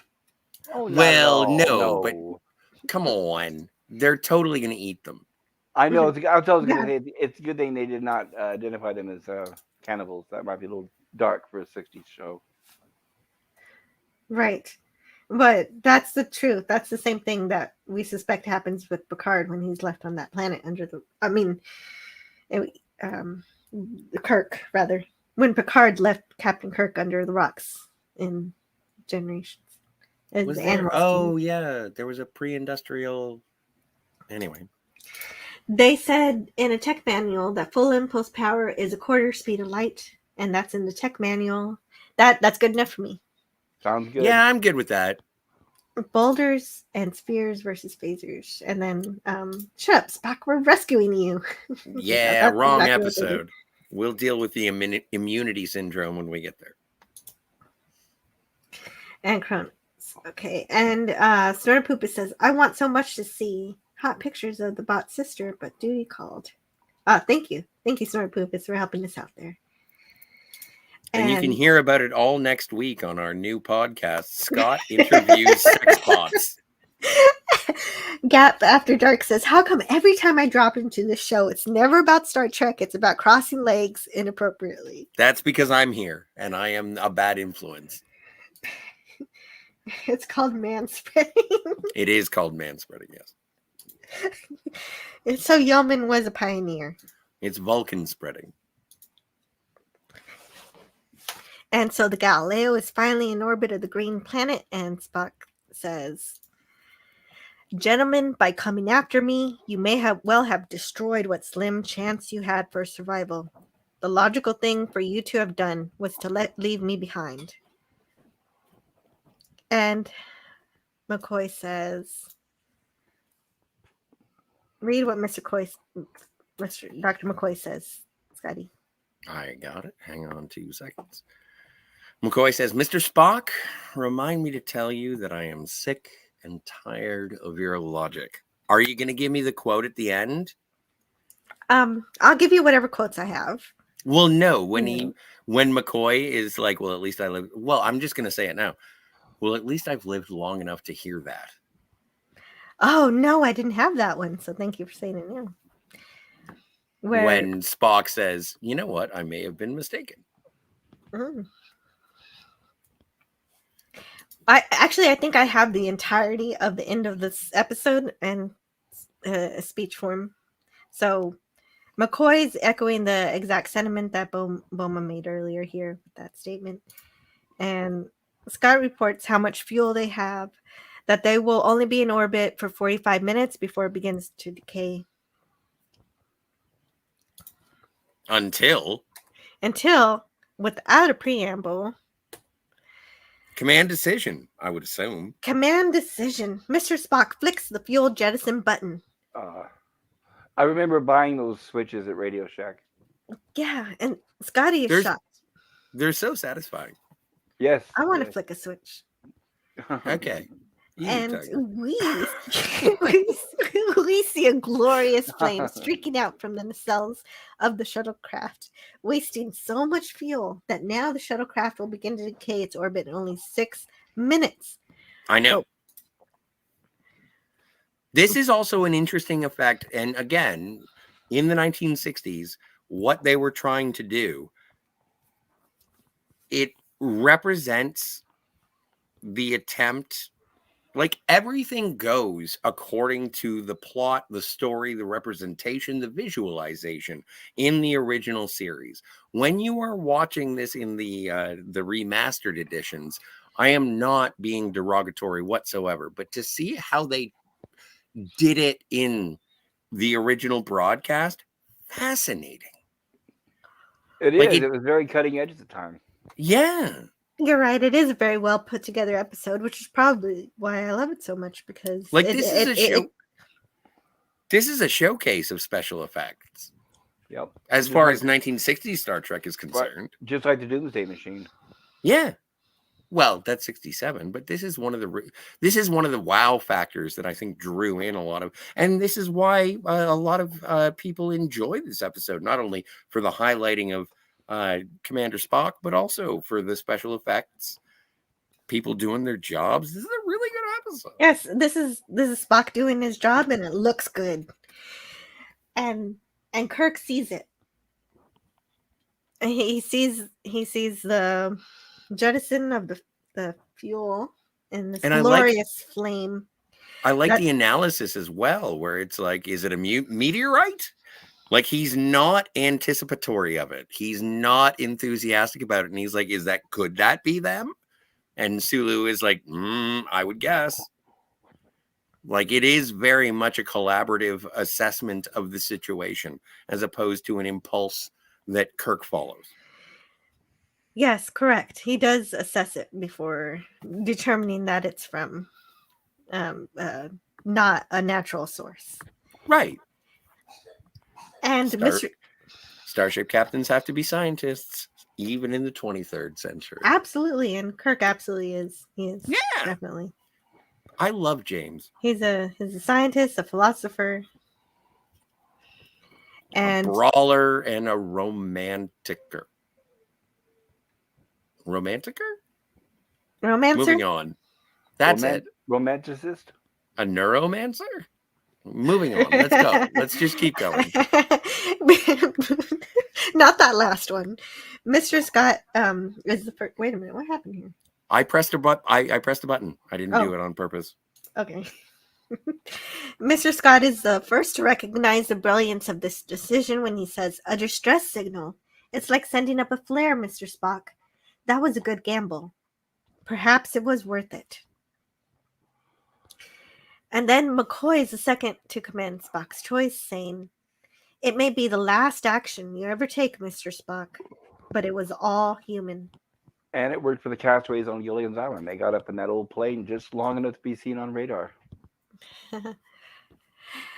Yeah, which clearly makes Spock, he says Spock doesn't exactly agree. He says it was a totally illogical choice with no chance, but he did make the choice.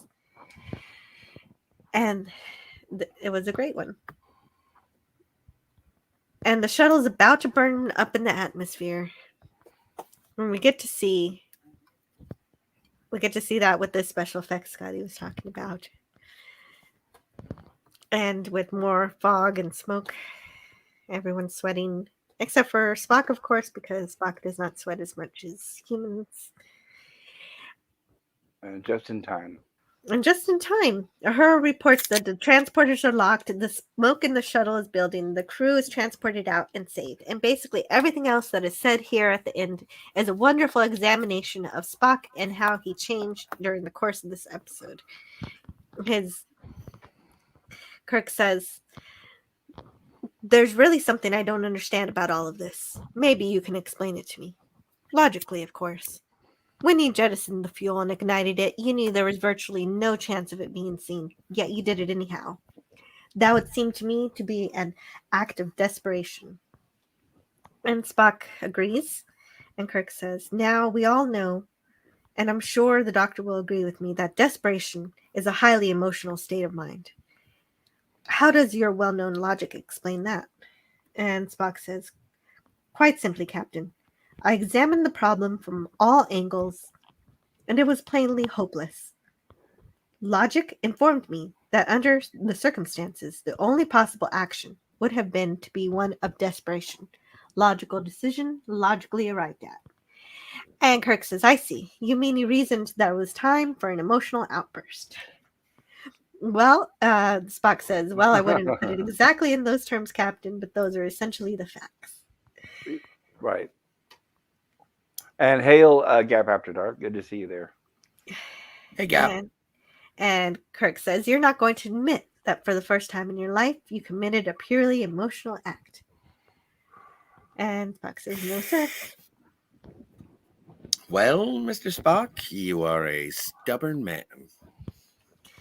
Yes, sir. And then everyone has just the most incredible chuckle. The case of the giggles. You know, I really wish they'd let us play music up here. Make these long trips go by a lot faster. It's against regulations. Yeah, I never understood that.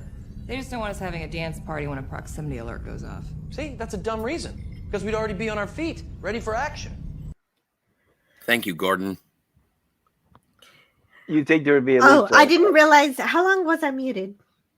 The length of the clip. Oh, okay. That's fine. Okay, I wasn't muted then. That's good. Right. You think Thank there would you. at least been a somber moment where they recognize the crew members that died aboard the shuttlecraft. Well, and even Lieutenant True. Boma doesn't get a sort of denouement in the episode. Yeah, he's nowhere to be seen. Yeah, where is he? He should have Like been on the... Styles got a redemption in Balance of Terror, but Boma never did. Nope. That's But a like, great look point. at Scotty. Look at Scotty right now. He is busting a gut. yeah. It wasn't that funny, buddy. And Sulu too. Yeah, just having a blast. You get home from a shuttlecraft mission and you just start pounding the vodka. Oh, I didn't take a picture of all the names of the actors like I usually do. I forgot about that. Huh. But like, look, like Kirk is having a ball. McCoy, look, Mears and Uhura and everyone is just, oh my stars. Spock is so stubborn. How funny.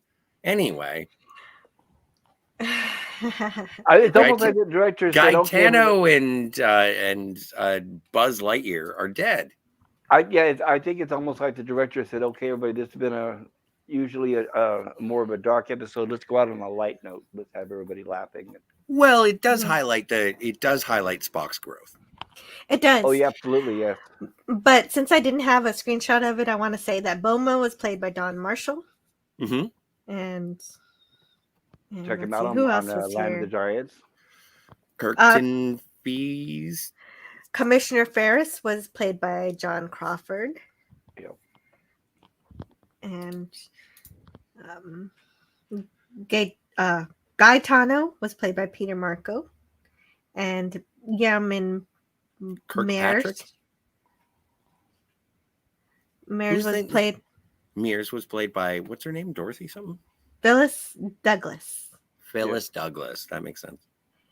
Latimer was played by Reese Vaughn. There was actually somebody was playing the creature, Robert Mayfie. I wouldn't even look at that. And John Crawford, who played Ferris, went on to do a lot of work with Irwin Allen. He was in the Poseidon Adventure and the Towering Inferno. And so in this episode, Spock learns how to get out of his comfort zone of pure logic. Living that way on Vulcan would be fine, and his pure logic has served the captain well for so long. But when it came time finally for him to command a team, it was very important for him to learn this lesson of anticipating the illogic in others and the value in using it himself when logical. It's just the perfect Spock episode, showing us his struggle as he's seen by the rest of the crew as the other still on the ship. Be right back. And is even treated as such by not only the other crew on the ship, but even his closer friends sometimes. Not having the spirit of humanity in Captain Kirk to guide his logic. Spock has to figure it all out very quickly, and he does. And it is more proficient. He is a more proficient and respectable officer in the end of it without losing any of his Vulcan tendencies, but rather amplifying them and keeping them as an asset that will only get better as we keep watching Star Trek. And if you couldn't tell, I give this episode an A+. All right. I'm going to go with Gorilla on this one and give this episode an F. And in real life, I give it a B+. That's better. No, I really enjoy this episode. It is daring do. It is everything I like about Star Trek. It is people doing their jobs. There are a couple of inconsistencies. I like how there's no villain, and again, that's sort of a cornerstone of good Star Trek. Exactly. You don't need a villain. You just need a problem. It's really, really they good. Had 3. Sorry, it might have 3 problems. Yeah, they had 3 problems. You know, the having to get to the plague to carry the medicine, Right. having to refuel the ship, and dealing with the creatures on the planet. And again, yeah, and it's a really good episode. My only problem with it is I like it when everybody's together, and so Okay. I do Captain miss Kirk and Spock's interaction in this, and like I don't know. I appreciate that it is an elevation of Spock. Spock is not my favorite Star Trek character. It's Dr. McCoy. He was good, but I wanted a little bit more McCoy and Kirk in this. Mm-hmm. I don't know. Boma kind of adopted some of McCoy's tendencies in Well, and right. McCoy adopted a bunch of Kirks. And another advantage of Spock not being there is it gave her a larger role in this episode. Yeah, that was cool too. I really loved so I like seeing that. her. I love seeing her interactions with Kirk on the bridge, and she got a lot more time and a lot more lines, and I love seeing that too. Yep. All right, I give it an A-. I'll elevate. Yeah. And also as our one of the viewers that we have around at these parts, Captain Finity, here's why I'm going to give it an A- and not an A. You know what? No Chekhov. Thank you, Captain. I mean, Scotty. Yeah. There you go. Joking, everybody. I don't think that actually follows with his logic, though, because I think he only considers it from the point we first see Chekhov is when we should continuously see Chekhov. Yes. But Chekhov, I never forget a face. And Khan was in the first season. That's true, but we haven't gotten to Space Seed yet. True story. But so only when you get to Space Seed can you start complaining that there's no well, Chekhov. it's possible too that Chekhov is down somewhere in the ship. He hasn't been promoted to bridge work yet. Right, he's in the lower decks. Right. Well, and he's probably in phaser control. Right, probably right down there in engineering somewhere. Phaser control. Did they Well, really? no, but he becomes the tactical officer on the Enterprise. The refit. Weapons up eventually. Weapons up. Yeah. Yeah, but did they keep using that phaser control room, or was that a thing? Did they keep? That was a one-off. I feel like they don't really use that. Oh no, I think they do it. I don't know. I think they use it as auxiliary engineering in a couple of episodes. I think they do redress the sets, right? Yeah. Even the briefing room is used over and over. The chapel, other things, for example. Mm-hmm. Oh, don't get excited, Gap. He's not here. I was just mentioning him. Yeah. Oh, yeah. Gap is hail. Well, he's just saying hail Captain Finity in general. And right. If you're out there listening, Captain Finity, hail. Oh, he's been lurking the entire time. Oh, well, that's good. Yeah. Gap After Dark says, "How come every time I drop onto the show?" Oh, yeah. Okay, I did read that. Well, because I'm a weirdo who pays attention to, let's say, wardrobe malfunctions. Yeah, and Gap After Dark wants to wish everybody happy Thanksgiving. Thank you. You too. You're like 3 weeks late. I am. And well, Kronos, for a Canadian. And anyway. Right. Love the bromance between Spock and McCoy, says Kronos. Mm-hmm. And Dave G. Sound says, "This is the Dreadnought dreading Nautilus." Possibly. And that shuttle has leaky plasma issues. Dude, it was leaky. It was on purpose, though. So, how does polar bear sing? Hang on a second. I want to read that because that sounded funny. And Gap After Dark is sharing a stream that has a great analysis of Star Trek. And Snorterpoopus Cuber says, Epilogue, Spock's pay is docked for the replacement cost for one shuttlecraft. You know what? And I wanted to bring up because later on they do use the Galileo 2. Mhm. And I do appreciate that they replace the Galileo. And in name also as well. Hey, Captain Affinity Affinity, gives us good to see you. some popcorn. Thanks for the popcorn. And Boma had an accident, says Snorterpoopus. Airlock malfunction. Nothing to see here. And Gallows Humor? I usually subscribe to Gallows Humor. And if I did it inadvertently, I apologize. Aravic Sonder says, how many Galileo shuttles are there? 2. And Snorterpoopus says, and the producers wish to state that no primitive primate life forms were hurt in the making of this film. Except for Kirkpatrick or whatever his name was.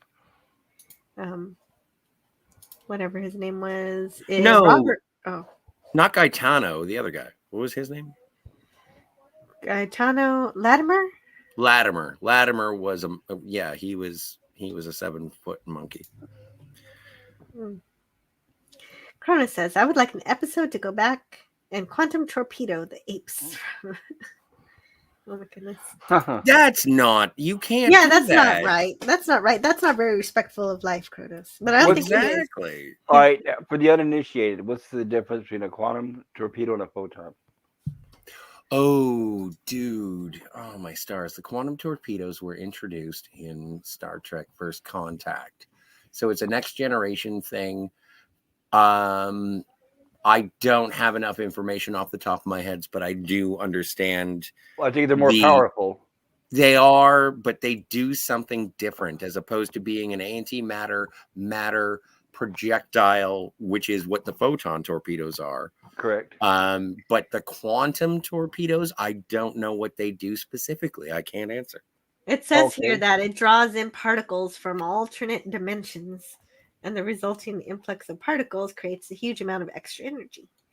That's all I'll read for that for now. Yeah, let's not talk about that until we start reviewing the Next Generation movies. Yeah, well, wait. That'll be the entire episode. We won't even get into the movie. I don't what really, is a quantum torpedo? I don't really know. Am I going into Next Generation? I wanted I don't to. know. I don't know. Either. I don't know. Rilla's random thought says it was an F because there was no death by Snoo Snoo. Yeah. True. No female Sasquatches. It means Gorilla gives it a yeah, you know what? That tracks with your persona, Gorilla. Yeoman Mears did not give a lap dance. Check off verisimilitude. It says Captain Infinity. And Gap After Dark says, wait a minute, Scotty, what's wrong with you? Why are you being Spock? Is this one of your favorite characters? Shame.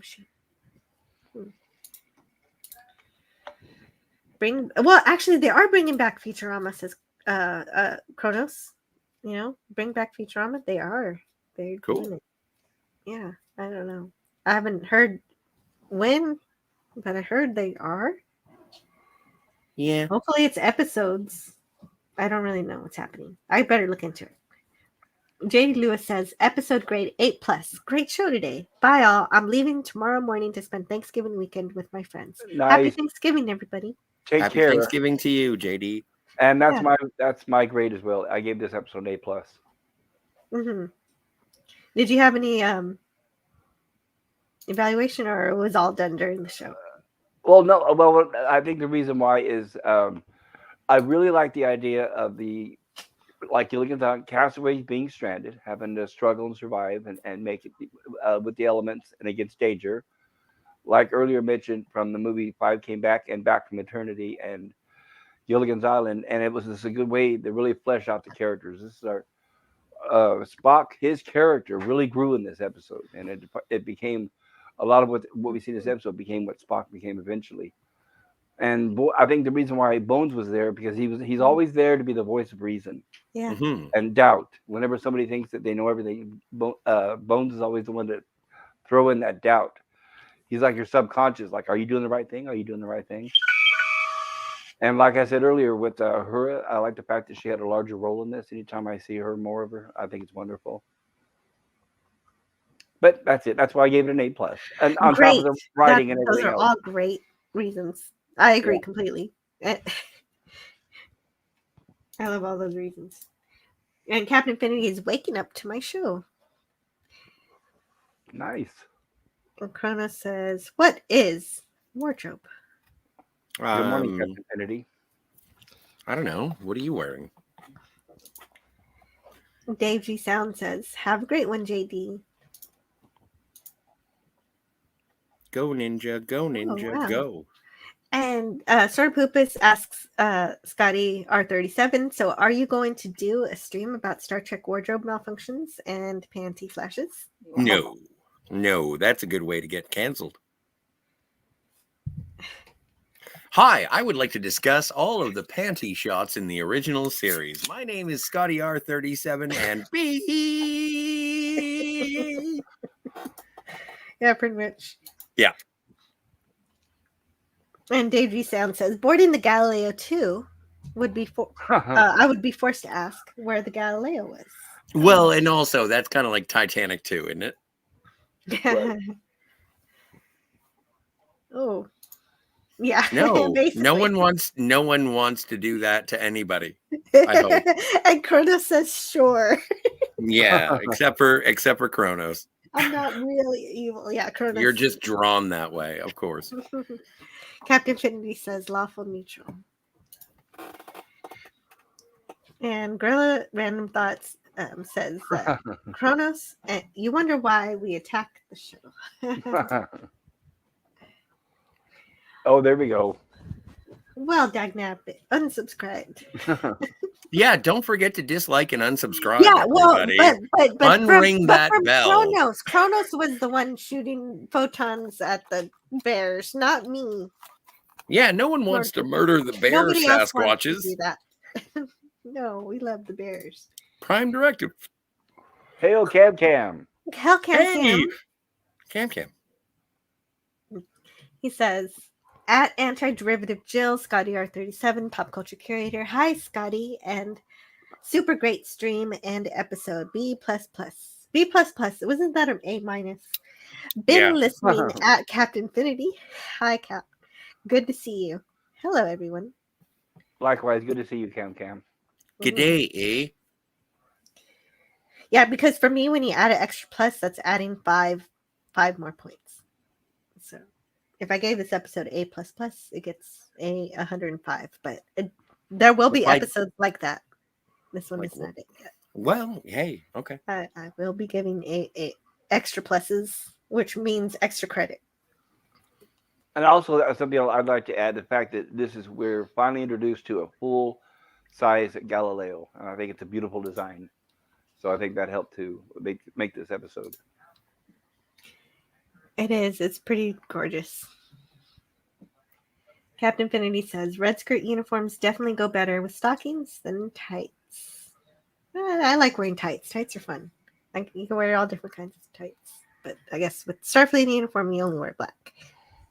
Meanwhile, on Scott's podcast about Star Trek wardrobe malfunctions, this was an okay episode, says Chris. I think it's better than okay. Like, well, I didn't give it a A++++. Kronos, when you say there will be episodes like that, though. Kronos, when you say okay, is that equivalent to like a C? I don't know. I think it sounds like a B, but I don't want to put words. I hope so. I don't know. Well, yeah, I don't want to put words either. Well, no. I am putting words. No. Technically, okay is a C. Technically, satisfactory would be okay, which is a C. But I was never satisfied with the C. I have a lot of jokes that aren't appropriate for this show. Yeah, I didn't notice that I did that until after you said the. Remember how I opened the door? before. I'm not going to do it again. Is F- a grade? Did I put that on the? Let me see. No, What is the this poll? isn't an F-. Even the coldest of hearts must give this at least a C. He's just kidding. Kronos is just kidding. He's Right. he's the happy troll. You know, the good And troll. we're only allowed 4 options on our polls. Anyway, speaking of polls, this one's a pretty good one. Got 35 votes. And Nice. I think this might be the second time this has happened where there's no C or D votes. We've got 46% at A and 54% at B. Nice. Very cool. Yeah. And Kronos don't forget to vote and hit that like button, everybody. I'll share that now. Please participate in your Star Trek elections.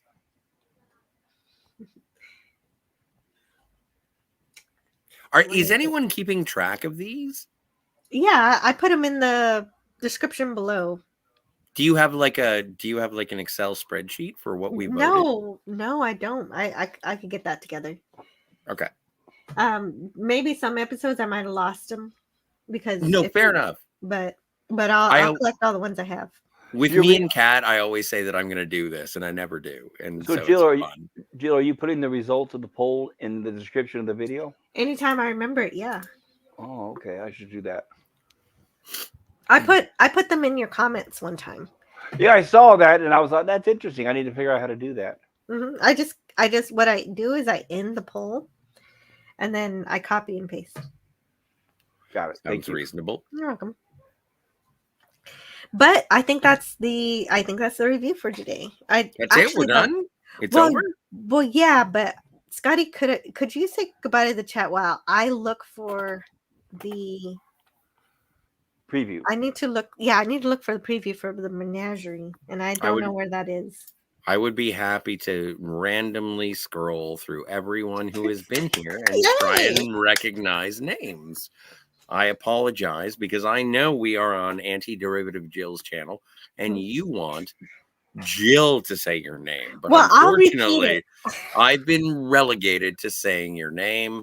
I would like to say ahoy to Snortapoopas Q. I would like to say F- to Gorilla's Random Thoughts, JT Kirk. Thank you so much for being here. This is as far back as I can go. This was a while ago. Mega Cropper, thank you. Sub Commander Tall, it is a pleasure as always. Thank you so much. And I think I can speak for Jill when I say that you are welcome back whenever you wish. Eugene Bird, thank you for arriving, saying hello. Oh yeah, hello Eugene, and I hope you're having a great day, Eugene Bird. Jill, did you say next week is court martial or? Oh right, next week is court martial. I'm so excited for that. I keep forgetting, but I like court martial too. So thank you. That's why we need you here, Pop Culture Curator. I'm way too excited today. Big shout out to Bird of Prey 5, Kapla, Mr. Brown's Alliance, of course, Dalek 451, Heavens, Matt G, I love what you do and you do it so well. Yamas Queen Jess. You know what? I appreciate that you play with me. That's fantastic. And I mean that in a, verbal sense. Admiral Teague, thank you very much for being here. And your comments have been sound and contributory. Dave G Sound, thank you so much. Herc, hey Herc. Obviously, a pleasure whenever you can grace us with your presence. Anti-Derivative Jill is here. When did she get here? LDG is also in the chat, and we really appreciate everything that LDG does. And thank you so much for being supportive, man. Yeah, check out LDG's channel, LDG of Geeks and Joy. Mm-hmm. And as I scroll, I still want to say something to Jess. JD Lewis also for being here. Fantasmagorium. Actually, more phantasmagoric than Gorium. That's a great turnout today. It is. Like, I'm really, and I'm sure I can speak for Jill. I'm flattered. And I think I can speak for pop culture. I think we're all flattered in terms of how many people come and hang out. This is great. It's nice to meet people who like original Star Trek. And while there are, Gorilla, of course, and Kronos, of course. You did. Oh, by the way, Kronos, you did. You ruined the chat. Thanks, pal. You ruined it with hilarity. You set it on fire, and we're fine with it. But yeah, I think that, getting together and talking about Star Trek is one of my favorite things. And even when I wake up in the morning and I have to put on a pot of coffee and watch an episode of Star Trek and figure out what I'm doing with my day, it's like, all right, fine. I guess I'll watch Star Trek and then talk about it with my friends. Claude Parrish, thank you so much for being here. You are obviously a knowledgeable contributor. Aravik Sonder, yes, I started reading your name, and that's why I didn't know. I think it's Arabic.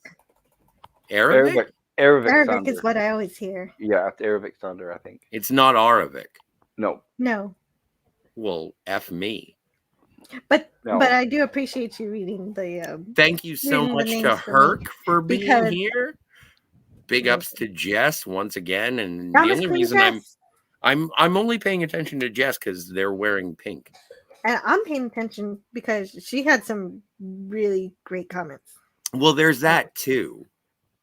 The pink doesn't hurt. Right. Well, the Pink Ranger. The Pink Power Ranger. Did I say hello to Sub Commander Tall? I did.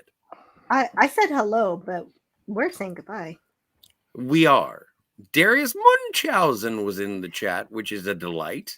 Darius. Always love seeing Darius around here. Nerdporial Lifeform, I know you had a birthday, but I refuse to believe that you get old. So thank you for being here. And I think channel. I think I have his Oh, do you have his? Yeah, I do. His bot card? Should. All right. Give it a go. Let's see if it works. Dave G, of course. Nothing but support to Jill's channel. And thank you so much for being here. And you know what? If I'm Dave repeating... G. No, you're not. You're doing great. Kronos, I already said. Oh, and Raymond, the King Dolphin himself, the Dolphin King. Yeah, Dolphin King is here. I never understood I don't know the parsing of that particular nomenclature. But absolutely, and say hi to Sandra. I guess. Euler Greg, Schiller Bob. Well, Gap After Dark says you're excited for Court Martial still. I'm excited for Menagerie, but I do like Court Martial too. So I'm excited for Court Martial because it's getting us closer to Menagerie. Big shout out to the sex bots that were here. Thank you so much for advertising. You don't We have didn't to know. thank them. Well, we didn't know we were that popular that sex bots could actually do stuff. I guess so. I know. It's always a surprise. I feel like flattery when someone shows up with placards outside of our show. Yeah. Also, I'm going to end the poll. Oh, yes. End the poll. Before I forget. If I don't do it now, I always forget. So copy it. And of course, Captain Infinity, thank you so much for being here and your absolute respect for Pavel Chekhov. And Cam, heavens, Cam, how could I say no to that punum? Mm-hmm. Also, just showed up in the chat. Cinema Gulp. Can I make it? Hey! Ben doesn't even like Star Trek. Yeah, that's what makes it so cool that he's here. It is cool. It is really cool. Yeah, good to see you, Cinema Gulp. And Herc130 says, Gap After Dark, you're now in my phone spell checker. Yes, I love it when somebody shows up in my spell checker or my predictive text, making it easier to type at them when I'm on my phone. And Captain Infinity is having coffee instead of tea. Femsexual droid bots? Where do I subscribe? Yeah, Herc 130, you missed the dancing girls. I'm so sorry. Watch Trek 5. There's a cat lady. Mm-hmm. And Dave G says something about Sexbox. I'm sure it's Sexbox, the new console by Microsoft. Oh, also Euler Greg is here. Schiller Bob. It's a thing. I talked about it a while ago. Scott's defense of Spock springs from respect and friendship. Agreed. I do too. I absolutely, yeah. That's why I read it. Hey, there's a reason why he got on the Enterprise and stole it. Sabotaged the Excelsior to rescue his friend's life. Did we say goodbye to Dalek? I don't remember. We did not say goodbye to Dalek, but I am missing him already. Yeah, me too. Also, Claude Parrish, thank you so much for sharing those pictures of the primate of the Sasquatch. Well, and also if you're a fan of the show and you want to provide some additional content to our Star Trek reviews, whether it be Pop Culture Curator or Anti-Derivative Jill, I would recommend subscribe to them on Twitter. You can send them stuff in the middle, and as long as they're not wardrobe malfunctions, it should work out like a charm. Yeah, that's great. Especially if there's something to do with the episode, I will show them. Absolutely. And also thank you to JD Lewis, Mega Cropper, for being here, and Admiral Teague. Super cool to see you. I think that's everybody. You think so? Did we say bird of prey? Kapla. I did not say bird of prey kapla, except for during the show. JT Kirk. I think you did. I think you got him. So I might repeat a little bit, but Snortopupus Cuber, just so I can. And well, like I said, they want you to say their names. They don't care if I say their names. Thank you for being here, Scotty R37. Thank you. And please tell us about your channel and what you have coming up this holiday week. This holiday week, I am a co-host on the Fantasmagorium Show. You can put it into YouTube or click the link that I'm sure is coming. And we're going to be doing a Fantasmagorium Show tomorrow about the movie The Menu. And we're going to talk about the 59th anniversary of Doctor Who. And that's something a lot. else. Yeah, we got a show. We have a show that we're going to do tomorrow. But if you're listening on the rerun, that's going to be fun. And then Thursday is Thanksgiving for the Americans. And I'm going to be talking about very disparate cartoon or Thanksgiving movies. And then on Friday, I am going to subject myself to the film that is known as Inconceivable. Princess Bride. That's the one. Yeah, so I'm sure if you're already subscribed to Phantasmagorium, also remember to click the bell, because you're going to want to be notified of all these wonderful things that Scotty's doing this week. I can't wait. If you'd like to hear a man who enjoys the sound of his own voice, please subscribe. Yeah. All right. And so, Pop Culture Curator, what do you have going this week and next week? Thank you, Jill. On Mondays, I have my Star Trek animated series review. Thank goodness it's co-hosted by you, Jill, and it's a wonderful show. I highly recommend it to everybody out there if you're listening. And when do I get to be on the like the title card and co-starring Scott Richardson as Dr. McCoy? Well, I exactly. I need to redo the intro of our shows and include you in Gorilla's Random Thoughts, don't I? Yeah, I think so. That would be great. You don't want, if you can. I'm guessing you don't want me to put the words "and the rest." You know what? I'd be fine with "and the rest." I would be fine with that. Just kidding there. And on Wednesdays, I obviously do Gilligan's Island. That's why you hear me keep bringing that up. That's a show that is very close to my heart. I do that stream with Gorilla's Random Thoughts on Wednesdays when there's not a holiday or something keeping people away. And I also have a random stream called Rumblings in the Lab, where it's an open mic, open panel discussion for anybody who's invited who'd like to come on. Thank you, Jill, for having me once again, and thank you, Scotty. Yeah. Oh, and thank you, man. Like, it's always, you are so knowledgeable when it comes to Star Trek. And yes, you are. And lots of other things too. Not perfect. Well, and I do make mistakes. Me too. 60s television production. tons. Your production sort of notes are incredible. Yes, I love 60s. I could have stream after stream after stream just based on the 60s shows alone. Yeah, and I'd love to listen to that production stuff too. It's really great Dude, stuff, would you? and that's what this episode was filled with. Great job. Yes. Thank you for bringing all that. My It's one pleasure. of my favorite episodes. Absolutely. So how long is this show going on? 3 hours and 21 minutes. And so Kronos says to say my name. Kronos. And I have. And so now Do for you, Jim. I said, give me the brandy. Yeah, bar must be closed. also he says, good show later, Tater.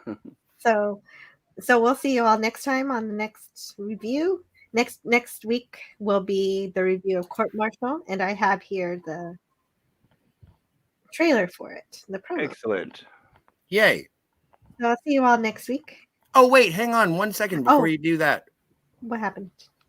Thanks, Jill. You're welcome. You don't get enough credit, and I appreciate what you do here because, again, one of my favorite things is talking Star Trek, and also one of my favorite things is talking Star Trek with you. And I this is believe my- I provide a good foundation for my guests to have a really in-depth discussion, and you bring that depth. And so do you, Pop Culture Curator. Thank you. It's Well- my favorite stream. I enjoy being here. Like I said, I missed it last week. I really didn't. Not only did I miss it by not being there, but I really missed being there. So thank you. Jill, your organization is commendable, and Pop Culture, your research is equally so. And I appreciate you. that you allow me to be the Kevin Riley. Well, I appreciate your character analysis also, Scotty, and of course the facts and everything from Pop Culture Curator, and also your opinions are really valued, as is the opinions that we get from the chat. Yeah. And also thank you to any of the lurkers out there, anybody lurking the stream or watching this on the replay. Thank you too. And so I'll leave you with the review. And Yeah, also, hi to preview. Mark D with a C. Thanks for being here, Oh bud. goodness. Oh, Mark nice. D with the C coming in right at the end. Sorry to miss. Had fun at the dentist. Well, you know what? It may not be fun while your teeth are being scraped, but when it's all over and the torture is finished, it does feel pretty good. It's like going to the spa for your teeth, except it's only good after instead of during. Oh, that's what I wanted from this And- conversation. Dentistry. Dentistry. Yeah. Anyway, hello. It's great to see you here at the end of the show, Mark D with the C. I would have missed you. So thank you, Scotty, for pointing that out. Cheers. Thank you, everybody. Thanks for being here, and hit the like button on your way out if you can. Yes, please do. That's a great idea. And share. Subscribe, Share. Yeah. ring bell. Yeah, thank you. Do all the things. Do all the things, and we'll see you next time to talk more Star Trek. And for now, we'll see a promo for next week's episode, Court Martial. Let's